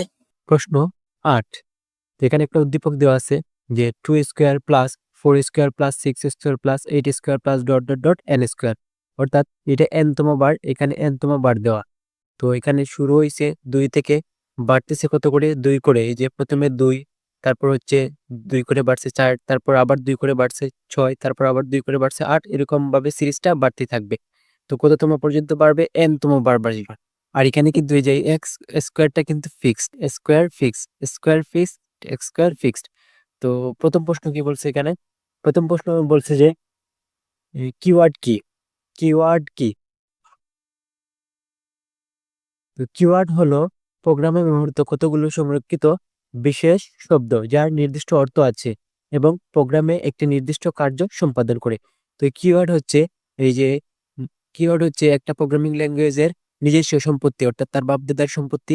এগুলো চাইলে আমরা ইউজ করতে পারবো না। তো আবার যদি বলি কিওয়ার্ড কি, কিওয়ার্ড হলো প্রোগ্রামে ব্যবহৃত কতগুলো সংরক্ষিত বিশেষ শব্দ, সংরক্ষিত বিশেষ শব্দ যার নির্দিষ্ট অর্থ আছে এবং প্রোগ্রামে একটি নির্দিষ্ট কার্য সম্পাদন করে। তো কিওয়ার্ড জিনিসটা, এই সংখ্যাটা মুখস্থ করে নিবা। তারপর হচ্ছে 2 নম্বর কি বলছে, এই যে বিউটিফুল দিয়ে তারপর কি দেওয়া, এক্সক্লেমেটরি চিহ্ন দেওয়া। একটি ভুল ভেরিয়েবল নামের উদাহরণ বুঝিয়ে লেখো। এটা যে একটা ভুল ভেরিয়েবলের নাম, তাকে আমাদেরকে বুঝিয়ে লিখতে হবে। তো ভেরিয়েবল লেখার নিয়মগুলো আমাদের সবার জানা উচিত। তো এটা সব লেখার নিয়মের মধ্যে পড়ে। তো ভেরিয়েবল আন্ডারস্কোর, এই যে আন্ডারস্কোর, ভেরিয়েবল আন্ডারস্কোর এবং ডলার সাইন, এই যে ডলার সাইন ছাড়া অন্য কোনো বিশেষ অক্ষর, যেমন @ হ্যাশ, তারপর এন্ড, এক্সক্লেমেটরি, তারপর হচ্ছে এটা পার্সেন্টেজ বলতে পারি আমরা, তারপর অ্যাস্টেরিস্ক চিহ্ন বা স্টার প্লাস ইত্যাদি ব্যবহার করা যাবে না, কিন্তু এগুলো প্রথম অক্ষর হিসেবে ব্যবহার করা যাবে। অর্থাৎ শুরুতে এগুলা ব্যবহার করা যাবে, কিন্তু মাঝখানে বা শেষে এগুলা ব্যবহার করা যাবে না। বিউটিফুল, বিউটিফুলের সাথে কি আছে, একটা আন্ডারস্কোর আছে, একটি ভুল ভেরিয়েবলের নাম। কারণ বিউটিফুল নামের শেষে এই যে এক্সক্লেমেটরি চিহ্ন রয়েছে, চিহ্নটি প্রথম অক্ষর হিসেবে ব্যবহার করা যায়, কিন্তু শেষে ব্যবহার করা যায় না, তাই ভেরিয়েবলটি সঠিক নয়। এতটুকু দিলেই তোমরা আশা করি পেয়ে যাবা, 2-2 পেয়ে যাবা। তারপর এই খুব সংক্ষিপ্ত একটা সৃজনশীল এটা। তারপর 3 কি বলছে, তিনি বলছে যে উদ্দীপকের ধারাটির জন্য একটি অ্যালগরিদম লেখো। তো অ্যালগরিদম কাকে বলে? কোনো সমস্যা সমাধানের ধারাবাহিক প্রক্রিয়াকে অ্যালগরিদম বলে। তো আমরা এখন এই সমস্যাটার কি করব, অ্যালগরিদম দেখব। তো অ্যালগরিদমটা এখন লেখা শুরু করি। তো অ্যালগরিদমের প্রথম ধাপ হচ্ছে, আমরা জানি যে স্টার্ট। প্রথমে কি করতে হয়? Step 1 start. স্টেপ স্টেপ 1 প্রথমে কি করতে হবে? স্টার্ট। প্রথমে কি করতে হবে? স্টার্ট। তারপর হচ্ছে স্টেপ 2। স্টেপ 2 এটা কি নিব আমরা? স্টেপ 2 তে নিব এই যে এটা কিন্তু যোগফল চাইছে। এখানে কি চাইছে? যে এই যোগফল দেখে প্রথমে 2 + 4 + 6 + 8 + এই বলে কিভাবে গেছে? যোগ আকারে গেছে। তো আমরা কি করব এখন? যোগ করব। তো যোগ করার জন্য আর কততম পদ? n তম পদের যোগ। তো প্রথমে আমরা কি নিব? যোগ করার জন্য সাম একটা ভেরিয়েবল নিব। তো সামকে আমরা লিখতে পারি যে, অথবা আমরা নিতে পারি যে ইনপুট n। প্রথমে আমরা ইনপুট n নিয়ে নেই। ইনপুট ইনপুট n, ওকে ইনপুট n নিলাম। তারপর স্টেপ 3 তে স্টেপ 3 তে আমরা কি নিব? স্টেপ 3 তে নিব যে s = 0, s অর্থাৎ সামেশন প্রথম অবস্থায় আমরা 0 রাখবো। তারপর হচ্ছে এই যে আই কত থেকে শুরু হইতেছে? আই শুরু হইতেছে 2 থেকে। আই কত থেকে শুরু হইতেছে? 2 থেকে। তারপর স্টেপ 4 এ আমরা শর্ত দিব। স্টেপ 4 এ আমরা কি দিব? স্টেপ 4 এ শর্ত দিব। কি শর্ত দিব? ইফ, যদি যদি আই এর মান কি হয়? আই এর মান একটা সময় বাড়তে বাড়তে কি হয়ে যাবে? এই যে এন কত দিব এটা তো আমরা জানি না, ইউজার দিবে। হয় তাহলে এই যে এটা এইভাবে লেখা যায়, আবার এই যে এইভাবে লেখা যায়। অর্থাৎ এই যে আয়ের মান কি হবে? এক সময় আয়ের মান এখন আছে 2, তো বাড়তে বাড়তে বাড়তে বাড়তে এক সময় কি হবে? এই যে মিথ্যা হয়ে যাবে। তো এখানে 2টা হবে। যদি ইয়েস হয়, ইয়েস হলে কি হবে? ইয়েস হলে হবে যে go to step 5, go to step 5, go to step 5। আর যদি নো হয় অর্থাৎ ফলস হয়ে যায়, তখন কি বলবো? যে go to go to step 6। এখন স্টেপ 5 আর 6 কি? এখন আমরা এগুলা লিখে দিব। যদি সত্য হয় তাহলে কোথায় যাবা তুমি? স্টেপ 5 এ যাবা। তো স্টেপ 5 কি হবে? এই যে স্টেপ 5 স্টেপ 5 হবে যে স্টেপ 5 এ দুইটা কাজ করবে। এই যে সামেশন s সমান সমান s প্লাস i, এতটুকু হচ্ছে যোগফল। কিন্তু এখানে তো স্কোয়ার যোগ করতে বলছে, তাই আমরা এই যে একটা স্টার দিয়ে তারপর i দিয়ে দিব। শুধু যোগফল বললে যদি স্কোয়ার না থাকতো এতটুকু দিলে হয়ে যেত। ওকে, যেহেতু স্কোয়ার আছে তাই আমাদেরকে কি দিতে হবে? এই যে i দিতে হবে। তারপর আরেকটা কাজ করবে, i এর ভ্যালু কত করে বৃদ্ধি পাইতেছে? i এর ভ্যালু 2 করে বৃদ্ধি পাইতেছে। তাই আমরা এখানে দিয়ে দিব যে i i equal i plus 2। তারপর আমি দিয়ে দিব কি স্টেপ 6। স্টেপ 6 এ কি? যদি এই যে আয়ের ভ্যালু 2 করে বাড়তে বাড়তে বাড়তে n আমরা যত ইনপুট দিব তখন কি হয়ে যাবে? n এর সমান হয়ে কি হয়ে যাবে? দেন মিথ্যা হয়ে যাবে। তো এখানে মিথ্যা যদি হয় তখন আমরা কি করব? এই যে প্রিন্ট প্রিন্ট s। তারপর সর্বশেষ এইখানে হবে স্টেপ 6 হবে, এটা স্টেপ 6। তারপর হচ্ছে স্টেপ 7।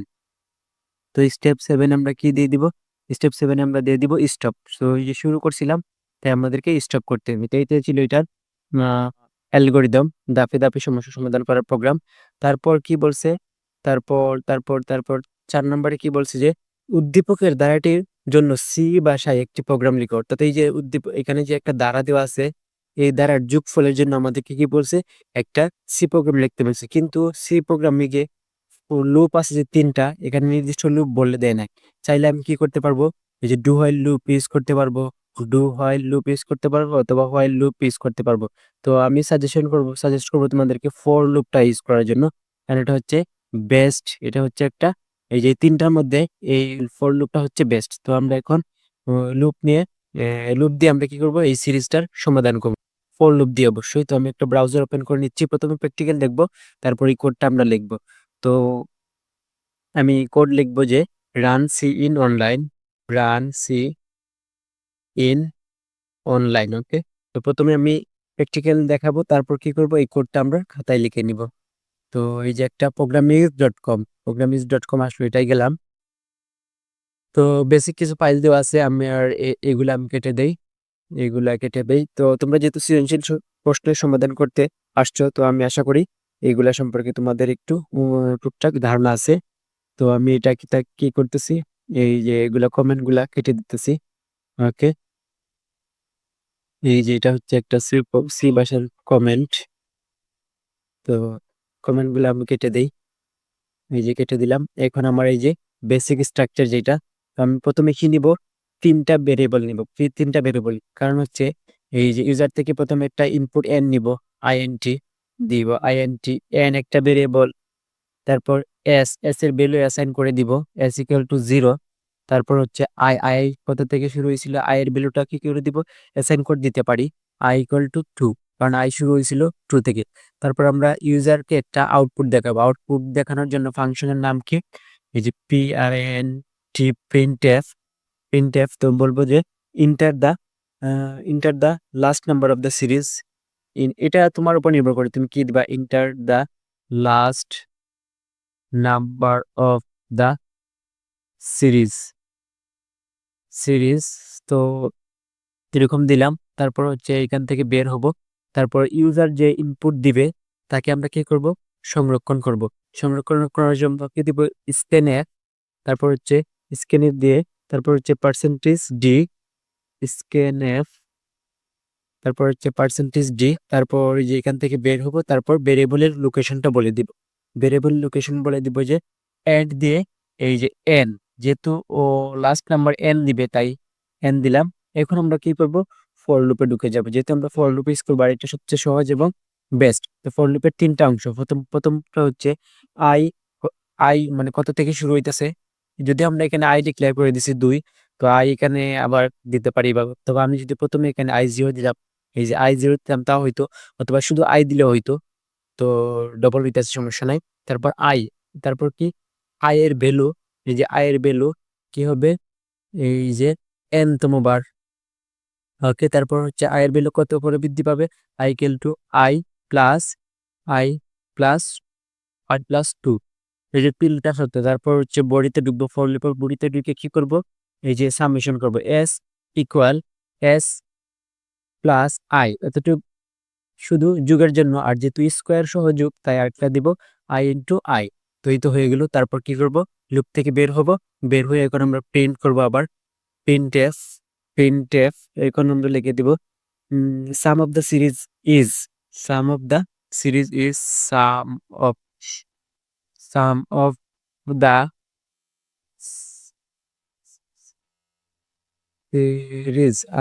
Series is %d।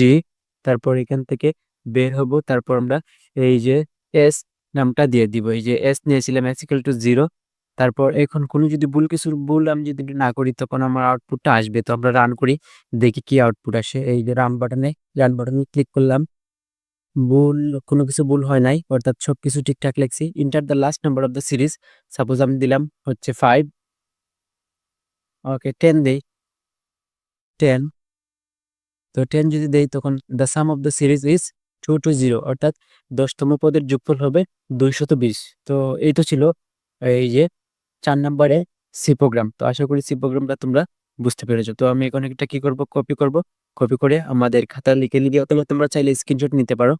আমি আমার এখানে কি করে দিব, এই যে এখানে আমার এই যে লেখা আছে যে উদ্দীপকের দ্বারাটির সি ভাষার প্রোগ্রাম লেখা হলো। তো আমি এখানে কি করব, এই যে পেস্ট করে দিব। এখানে কি করে দিব, আমি আমার হচ্ছে এই যে এইখানে আমি পেস্ট করে দিব। ওকে, এই তো হয়ে গেছে।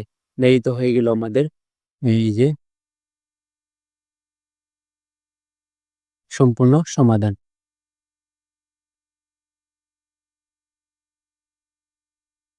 তো আশা করি তোমরা ভিডিওটা ভালো করে বুঝতে পেরেছো। সো এই তো ছিল যশোর বোর্ডের 8 নং সৃজনশীল প্রশ্নের সমাধান।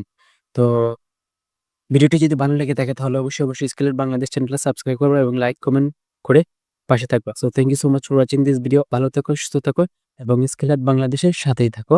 আসসালামু আলাইকুম।